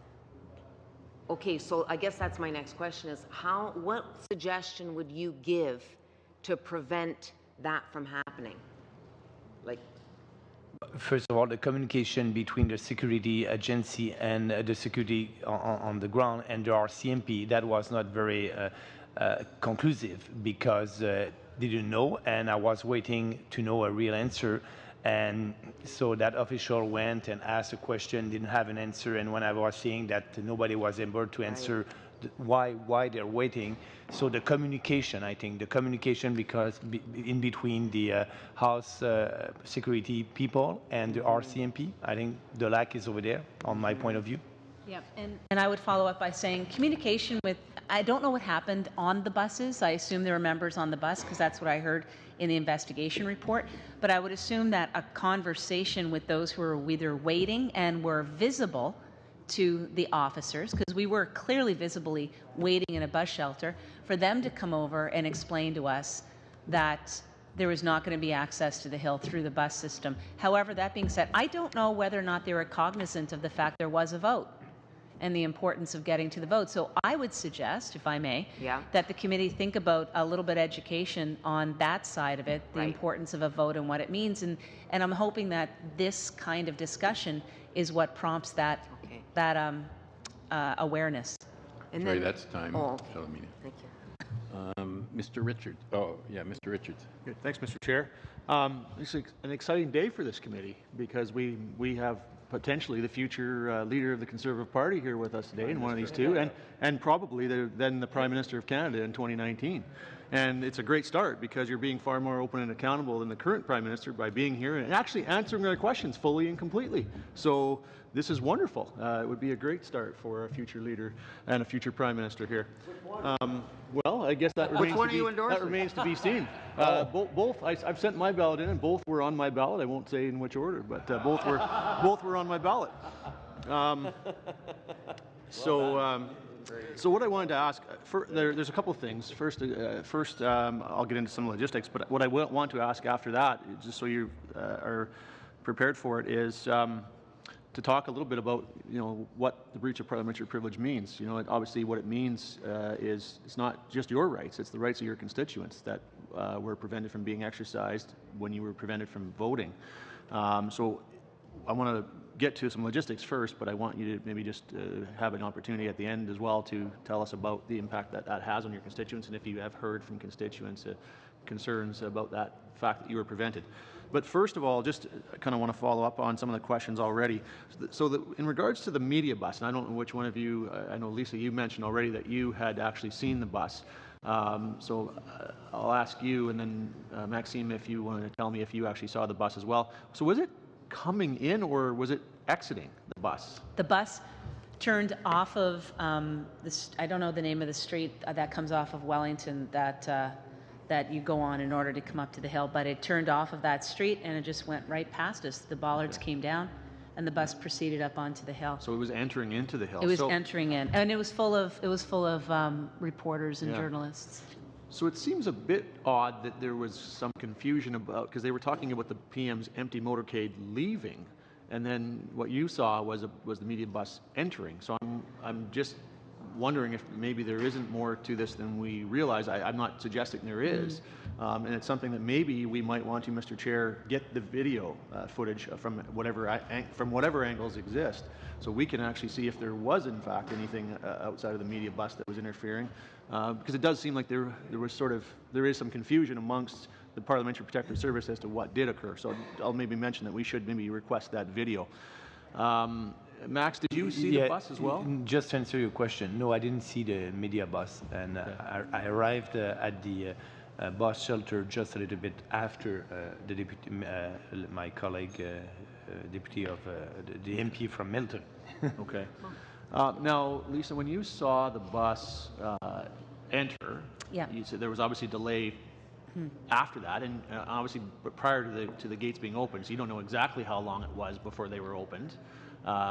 You decided to obviously make your way up the hill on foot.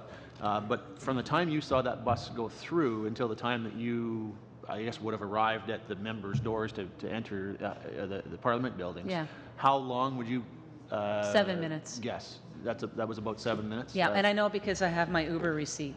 Okay. Okay, so you're quite certain it was 7 minutes. So it does seem a bit odd for those gates to remain closed 7 minutes after the bus entered. Yeah, and that's what I couldn't figure out. Like, I couldn't figure out why I could see the bus at the checkpoint. I didn't understand why it wasn't coming to us. And I guess I could have approached the folks, but my colleague from BOS was far more, I would say, energetic. And I was wearing heels, and I wasn't walking much further than I needed to walk that day. And he went over to find it. He said, I'll find out what's going on, because it was a long time. And so clearly that the time that you would have gone over there, Max, would have been after the bus, because you weren't there when the bus passed through. Absolutely. So when you were given that information by the officer, it just all seems a little odd to me, like there's something kind of off on it. And that's why I think the video would be helpful, because you were told that it was the motorcade. The bus had already went through, so why they were keeping the gates closed, there's something there that's odd. And I'm not saying that there's anything, malicious or anything that occurred, but it just seems like something didn't work, the procedures didn't work, or there was some information we don't seem to have. So the video would probably be quite helpful. and I must add also, the official was not so sure. He told me that must be the motorcade from the empty from the Prime Minister, but he was not sure, and he said, I'll ask. And he went to our CMP officer, and he was trying, and they were on the not the phone, but on their walkie-talkie, and tried to find what was happening. And did either of you see the Prime Minister's motorcade or any evidence of it being on the hill or exiting the hill? Like, I did not. Okay.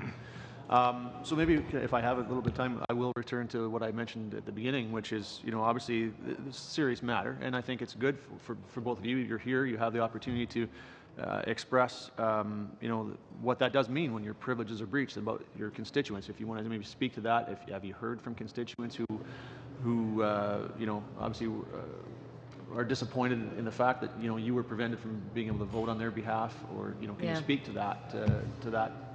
So just very quickly, and then I'll leave it to Max. The reality is Budget Day is a very high-profile day, and it's even despite the fact that we're running for leader of our party, it was extremely important to be there that day, and I had left enough time, Max had left enough time for us to get up on the Hill, even with the extra vote in between that and the 4 o'clock announcement. And we to not get on the Hill in order to watch the minister rise and give the speech would be a real big issue, not only because of our constituents, but because of the fact that we are seeking the leadership of the party, and you need to be there on those big days. So I was beginning to get more and more worried as time came by, and when Max came back and said it has to do with an empty motorcade of the Prime Minister's, I thought, this makes no sense. I've never heard this security issue before about buses not being allowed on the Hill because of a Prime Ministerial motorcade, and I grew concerned, so Max said, let's walk, and we were able to walk up. And I was just very concerned about getting there in time for the budget, and I was also very much afraid of the whip yelling at us for missing the vote, quite frankly, because it was an important vote. And when I saw Gord, he was extremely agitated, but he just said, if you were withheld from coming, then you need to rise on a point of privilege. So I consulted with the whip when I first came in to explain why I was late, and he said, then you should proceed to think about a point of privilege. Oui, j'aimerais juste rajouter. I just want to add this. We're both members of the House of Commons, and we are here to represent our constituents. It's true that during the leadership race, I have had to miss some votes because I was traveling throughout Canada to meet with Conservatives. But on important days, you have to be there. It was Budget Day. It's an important vote. And I wanted to assume my responsibility as a member of Parliament. The people in Beauce want to know that they have elected a member who will be there to vote to represent them. And they have been aware that I've had to be away from the House because of the leadership race more often than usual for me. And I've had to, apologize for that. But I am supposed to be there to represent the wishes of my constituents. That's why we say it is a privilege. It is a privilege to vote the wishes of our constituents. I was not able to exercise that right, that privilege. And that is why together we rose to bring up a question of privilege, to indicate that our privilege had been breached. It's important for members to be able to vote the wishes of their constituents. We were not able to do so. I am happy to be able to clarify all of this. I look to the future to not have this arise again. But nonetheless, it seems to me that the communication between the RCMP and officials of the House of Commons perhaps were lacking, and that led to the delay in opening the barriers to allow the buses through. I hope that you as a committee will be able to see to this so that other members in the future will not have to go through what Lisa and I did on March 22nd. Thank you. Here, and best of luck as we lead up to May 27th and choosing the next Conservative leader and next Prime Minister of Canada. Mr. Christofferson.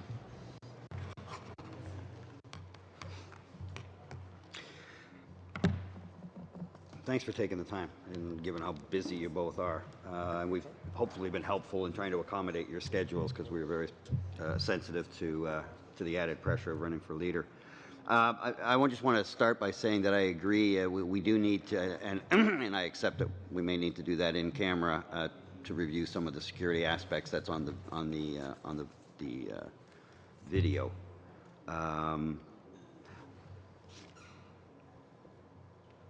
Here's something that troubles me as we're going through this. My first elected position ever when I was 22 was to become chair of the Health and Safety Committee at my workplace. And so at a very early age, I became aware of the fact that we are all temporarily able-bodied, those of us that are, that ultimately we're all going to be disabled, even if it's the final act that makes us totally disabled. And so when I hear, well, it was okay because they could disembark from the bus and walk, not everybody can walk. Again, I just went through the last fight, finally just subsided now, but I've been going through 5 or 6 weeks of hell with sciatica. And anybody that's had that knows how painful that is and how debilitating it can be. And I actually had to change some of my, and I'm used to being physically healthy. I've been very fortunate in my life, but I actually had to make some changes in my routine working with my staff because I could only walk so far. And I remember another time, and it didn't get recorded, but we got stopped again, and nobody decided to make an issue of it because it was only for a moment. But the answer was we all walked across the field, except at that time, Diane Finley, our colleague, was in a leg brace, and there she is marching across the front lawn of Parliament to get to the House to vote because the bus had been stopped. So I don't think we've quite picked up enough on this issue that disembarking and walking out. We have problems with walking access where people have been stopped. We need to stopped, but we need to deal with that. But I really think that accepting that, oh, well, just get off the bus and go, that's not an answer for a lot of people. And that's why I've been so, just to get my digs in, you got your partisan stuff, I got my digs in about the buses not being frequent enough and staff late at night and members having to walk across the security of it. Like, it just makes no sense to me. And I haven't seen any move by the new government to reinstate those buses or hire back the drivers that were laid off. So this issue is important. Your thoughts maybe on and any solutions you've got, but just your thoughts on the fact that saying that you can get off the bus and walk is not necessarily an answer for everybody. Just your thoughts on that, colleagues. Sure. Not sciatica, but as I did mention, I was wearing inappropriate walking shoes that day, I have to admit, that went into the calculus of whether or not I was going to walk up the hill. And, you know, quite frankly, it's more than just comfort. It is about walking long distances in inappropriate footwear and those kinds of things. Yeah, it was my choice for that footwear that day, but I should have the ability to rely upon the transport and make the according plans to go with whatever I was feeling that day and be able to depend upon it. And that was the reason why I ended up staying there so long. If I had more appropriate footwear, I probably would have taken the opportunity, and when I realized they were taking so long, to go up on the hill under my own steam. That being said, Dave, what I do appreciate very much is the fact that in some cases, when we get close to the votes, you can notice that those buses are moving a little bit more frequently in their time frame, and I commend the House of Commons for making sure that that happens. But for this absolute stoppage for no real reason, even if it was an empty motorcade belonging to the PM or an empty motorcade that was guarding a media bus, I don't think either of them are good enough reasons to prevent people from being able to access the Hill in a form and a manner that they are used to and deserve to have, regardless of the reason why you're on it. And, you know, it doesn't have to be about whether or not we have a debilitating injury that day. It can be about whether or not there's just whatever reason the person may have, quite frankly. Even weather. And weather, yeah, because then we talk about my hair, absolutely. But I must say, it's part of the game. You can't show up looking like a drowned rat. Go ahead. I must admit it was a bit frustrating for us because we were waiting and seeing the bus. So you decide, can we wait a little bit longer, or they will come, they're over there. So wait. I went and I asked what was happening, but I was not so what they told us at that time was not decisive. They didn't know what was happening. That was the frustrating part of all that. And after that, we decided to walk. Yeah. But we were waiting because we were seeing the bus, and they will come, they will come. And after 2, 3, 4 minutes, we say, okay, let's go. Thank you so much. Thank you, Chair. Thank you. Mr. Sims. Thank you, Chair. Thank you to our guests. Good to see you again. I know this is very busy for you because as your system dictates, like ours in the leadership, you pretty much got to get to all 338. So good luck. It is not easy with the point system that you have, and it calls for a lot of travel.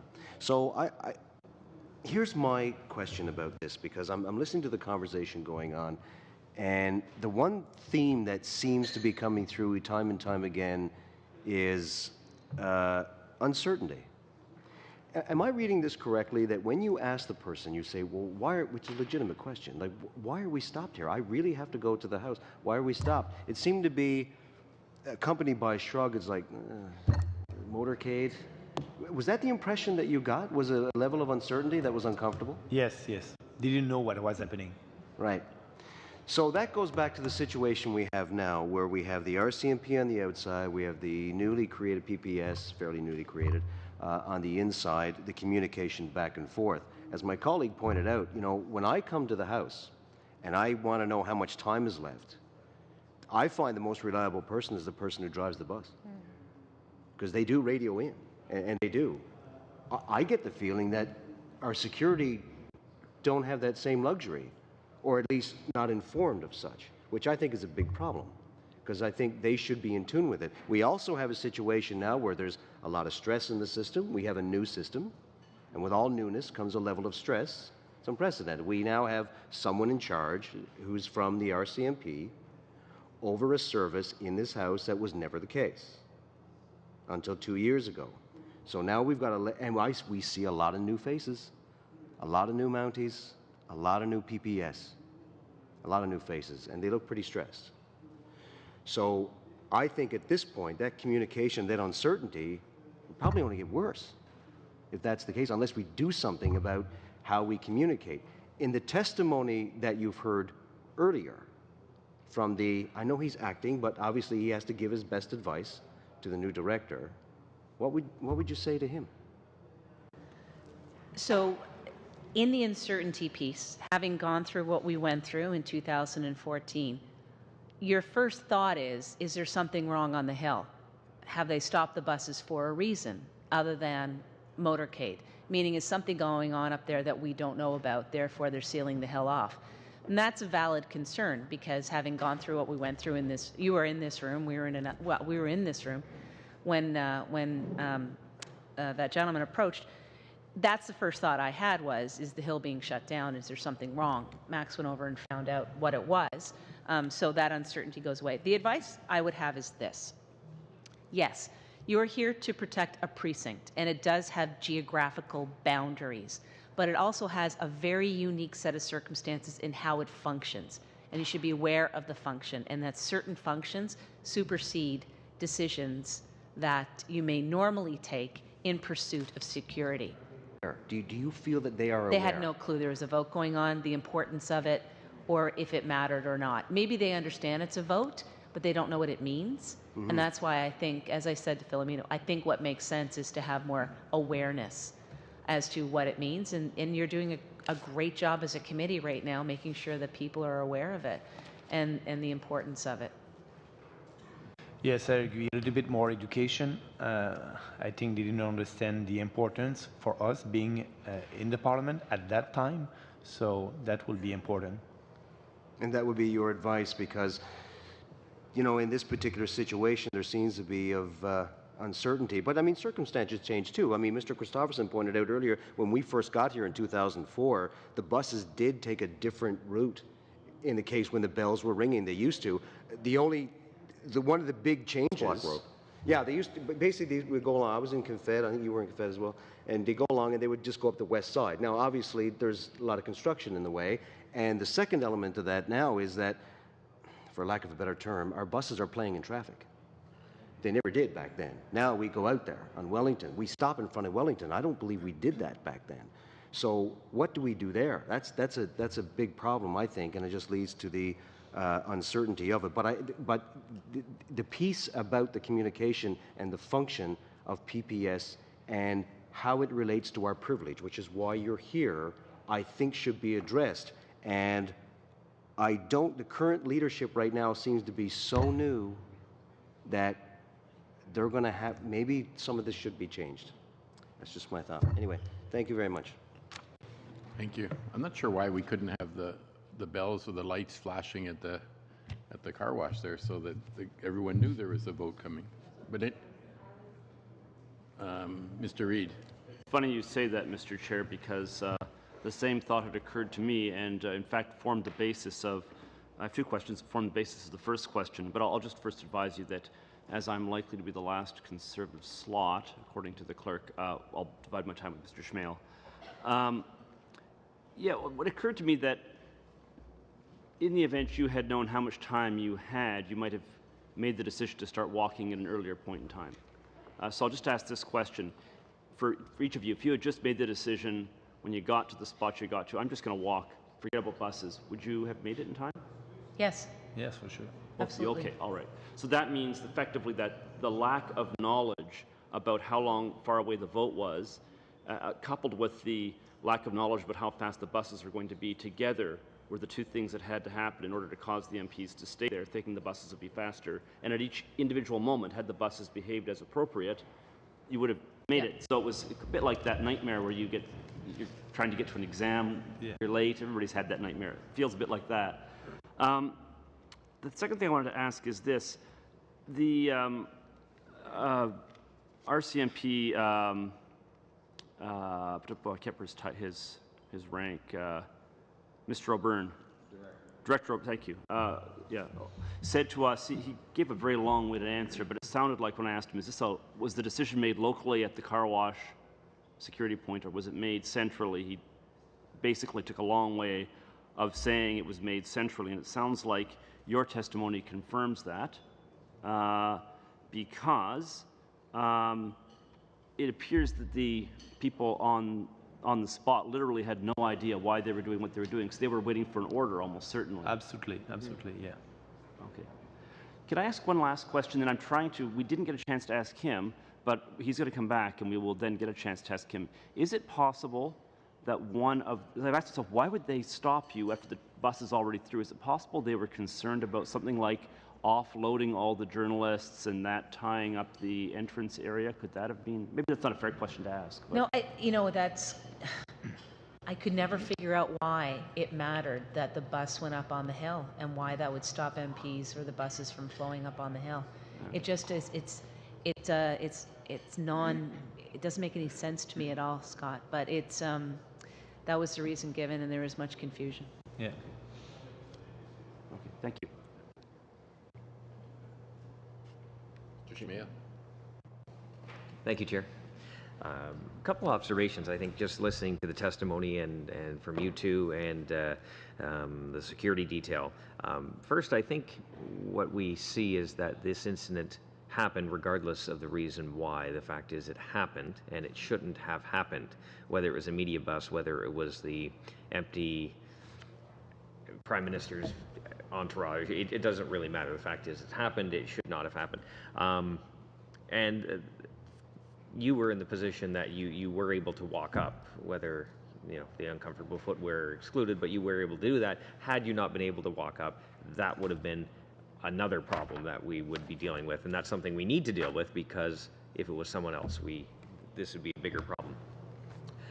A couple things. The fact that the traffic was stopped for a media bus concerns me. Not that I don't like the media, but the fact that they had to stop the actual buses and the members from going up, that's kind of questionable, because I think that's a bit extreme. So I would love to see that video footage if we do get a chance to see that, because it just seems extreme why you would stop MPs from getting up there if just for the media bus. Again, not that the media is my friends in the media. So that is questionable. Also, the Speaker's report I don't have it in front of me, so I won't quote directly. It said, I believe, 3 buses were stopped and held up. And the speaker's report alluded to other MPs being on the bus. Did you happen to see any, just out of curiosity? No. Because no one else has come forward. But No. We were able to see the buses, but I don't know who was inside. Yeah, and I guess you had mentioned, Mr. Bernier, about the security being on their walkie-talkies and the telephone trying to figure out. And I think one of the things we were dealing with as a committee before on our review of the PPS is the fact that they are all on different communication systems. They're on 3 different communication systems, and that might be a significant problem we need to deal with as a committee, because as you said, no one really seemed to know what was going on or had any clue. They were just, or I believe they just knew we had to stop traffic, we had to stop the buses, nobody could get through, not sure why, and they were all trying to, on their different frequencies. But I agree with whoever said that about the bus drivers. I have noted before that the bus drivers do know when a vote is coming. I have left my office is in Confederation. I have left the back of Confederation. The bus driver picked me up at the back, looked to, at this time it was a he, looked to his left and saw some members come out of Justice Building and looked around. There were no other buses, and he actually went back to pick up the Justice people and drove back. So we did a U-E and went right up. So I thought that was very forward thinking of that driver to realize that, hey, there was a vote. If I keep going, no other buses, I better get these members. So I think there's a lesson, and these drivers must know something, so we need to actually move that to the security detail as well, so that everybody has it. The people in the center block know it, because I've been, people say, oh, it's 10 minutes to vote, got lots of time, that kind of thing. So I think we do need to move forward. How much time Thank do you, we- Mr. Oh, Schmidt. I'm done. Okay. Ms. Ahoda. Thank you. I agree with my friend Mr. Schmill there. The bus drivers do have a great communication mechanism by which they know how many minutes are left for the vote, and I've been in a similar situation, and they're able to update you while you're on the bus because you're very worried at that time. You want to make it for that important vote, so I sympathize with the situation. However, I also know that it is incumbent upon members to give themselves a certain amount of time, and I'd like to ask you, how much time do you think that should be allotted for any given member to leave, to make access from down below on the Hill or from their office to the House of Commons? That's a question I sometimes wonder, how much time should I leave myself? Is 15 minutes enough? Is 20, for me to make it, or can I do it in 5? How much time do you usually give yourself? Having been here since 2008, I never missed a vote because of a timing issue. I know where I am. I know my surroundings. I build in the travel time. So it depends on where you are in the precinct. When I used to have offices on the other side of Gatineau, I knew how much time I needed to get here. And the same being in Justice, I know how much time I need. But if I may point something out to the members of the committee that we haven't talked about specifically, that I did tell you in my testimony, and I don't know whether or not you followed up with the officials, the bus did not go through security, right? The bus didn't go through the security at all. Perhaps that's the reason why the Hill became sterilized at that point, and they didn't let anybody else up on the Hill, because that bus was not secured. No one inspected the bus. No one identified the people on the bus. And that's why there was a motorcade with the bus in order to bring it up on the Hill. And if that's the case, then you should have a conversation with security about checking that bus, because the expediency of attending a budget on the Hill by journalists should not be greater than members going to the Hill for the presentation of the budget. Now, if it's too much work to investigate everybody on the bus, or to take a look over the bus, or do the little mirror thing under the bus, that's their calculation. But it seems to me that it was in the balance of convenience for security as opposed to the balance of our privilege as members. And that's the key point that I wanted to bring out today. Yeah, for me, answering your question, when I'm in my office at the Confederation building, 12 minutes it's enough to go and to be in the house and be able to vote. And I did the same thing at that time. How many minutes late were you for the vote? Not many. It was underway when we got there. We wanted to go in, but it already started. 4, something like that. No. Your votes were denied as a result of this? Yeah, we couldn't Yeah. get in. Yeah. We didn't vote. Yeah, we didn't vote. We voted on budget, but not on, we Yeah, missed yeah. the vote. Oh. No, I don't know about the security checking that happened with the press bus, because up until very recently we were led to believe that it was the PM's, all of us were led to believe that it was the PM's motorcade, so I did not have information about that, but this helps inform, our further investigation of this committee as to what can be done. But I was wondering, the bells are a great idea. I was wondering if you would like to leave with this committee any other advice as to what can be done in order to avoid this situation, because I know myself, we don't have access to buses all the time, any given second of the day. There's many times we all have had to walk our way up to the hill for a vote because the bus is not, it's en route somewhere, but you're not going to make it at the right time. So we have to allow ourselves that time to get up.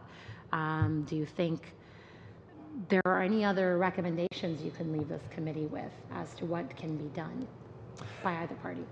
I think it would be great if people at the security, at the gate, they know that there's a vote. As you just said, the bus driver for the member of parliament, they know that. So I think they must know that there's a vote, and that can help also. But the communication between the RCMP and the officer of the House must be better. That the vote takes precedence over any security measures that have been put in place. The access of the members to the Hill has precedence over whatever existing security plans for whatever odd thing is happening that day. Because I don't think this would have happened on a normal day. I think it happened because it was budget day and we had strangers on the Hill. Thank you. Thank you. Actually, we have some more time for Mr. Schmale if you want, and then I want to just talk about what we do at the next meeting. Did you? I think Mr. Nader had a question. Sure. Just really one question, more to seek your comments. The process of this privilege debate took a unique turn. It actually stands in my name rather than your names as it ought to have. Privilege is an ancient concept. We can trace it back 1689 to the English Bill of Rights. Certainly in our British North America Act, Constitution Act 1867, Section 18 preserves it.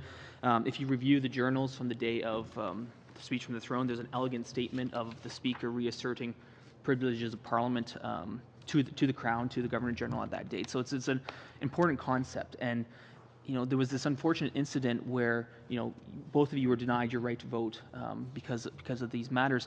And then the issue was never dealt with in the House of Commons. The ability to actually vote on your initial question of privilege was denied by a vote to proceed to orders of the day, unprecedented in Canadian history, causing us to revive it through an alternate means. So I would like your comments on that, how that affected your thinking on this matter. Why, when your privileges are violated, and then they were almost further violated by the inability to actually vote on this important question of privilege. I'd like your comments on that. Sure. When you rise on a point of privilege, part of it is because you're personally affected.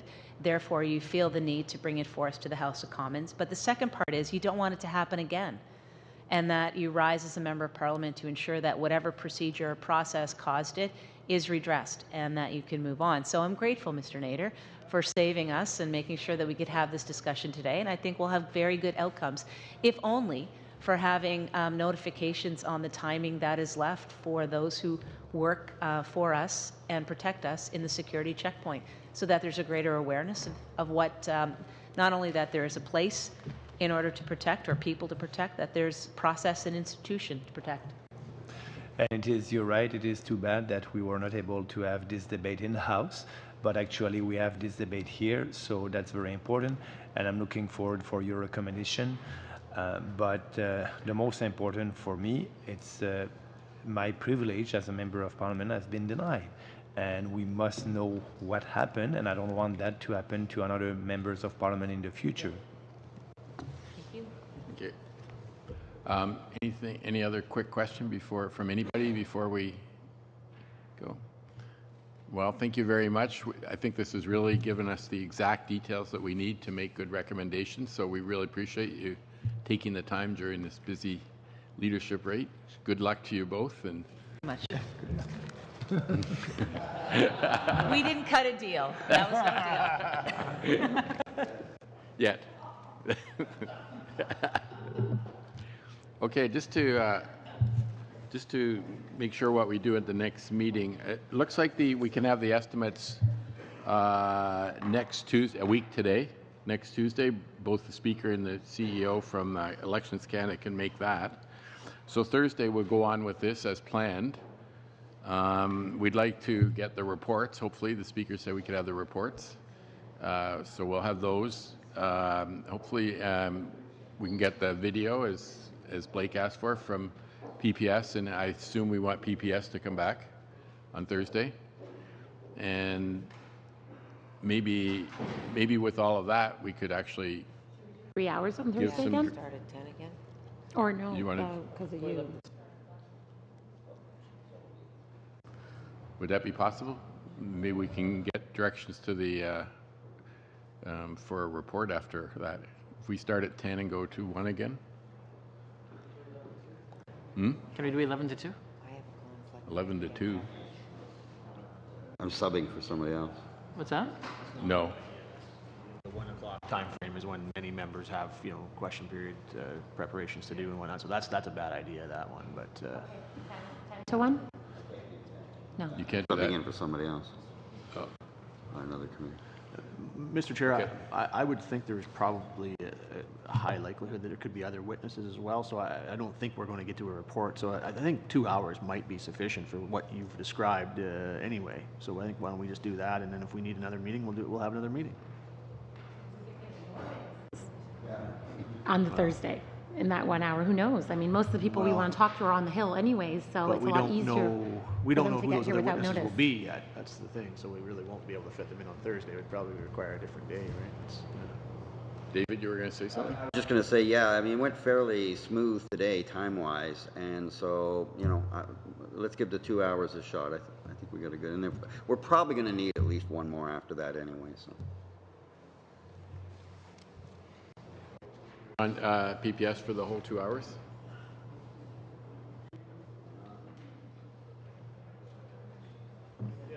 I think that makes sense. I mean, even though we may be viewing video or looking at a report, and part of that time there may be questions that arise from the video or from the report that they can help us with too. So I think it makes sense.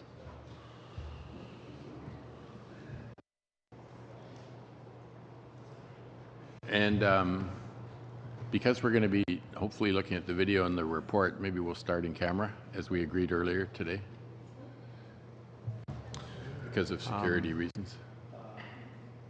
I apologize. I was talking to my staff. Oh, I just said maybe we'll start the next meeting in camera because we're going to be, as we discussed earlier today, doing a report, security things. Yeah, as long as we're doing security, that's fine. Yeah. Is that when we'd be viewing the hopefully the video too? Okay. Yeah, Sure. Thursday. No, that makes sense. That's good. We'll start out with the video and the reports. The only- And then if we need to get back out into public. Yeah, the only clarification I'd make, I guess, would be much the same as that, is that if it's required to watch the video and required to view a report, fine, but there needs to be a commitment that as soon as that's completed, that there won't be anything else that would be occurring in camera. It would only be for the purposes that it's absolutely necessary. Okay. Is that okay with everyone? Okay.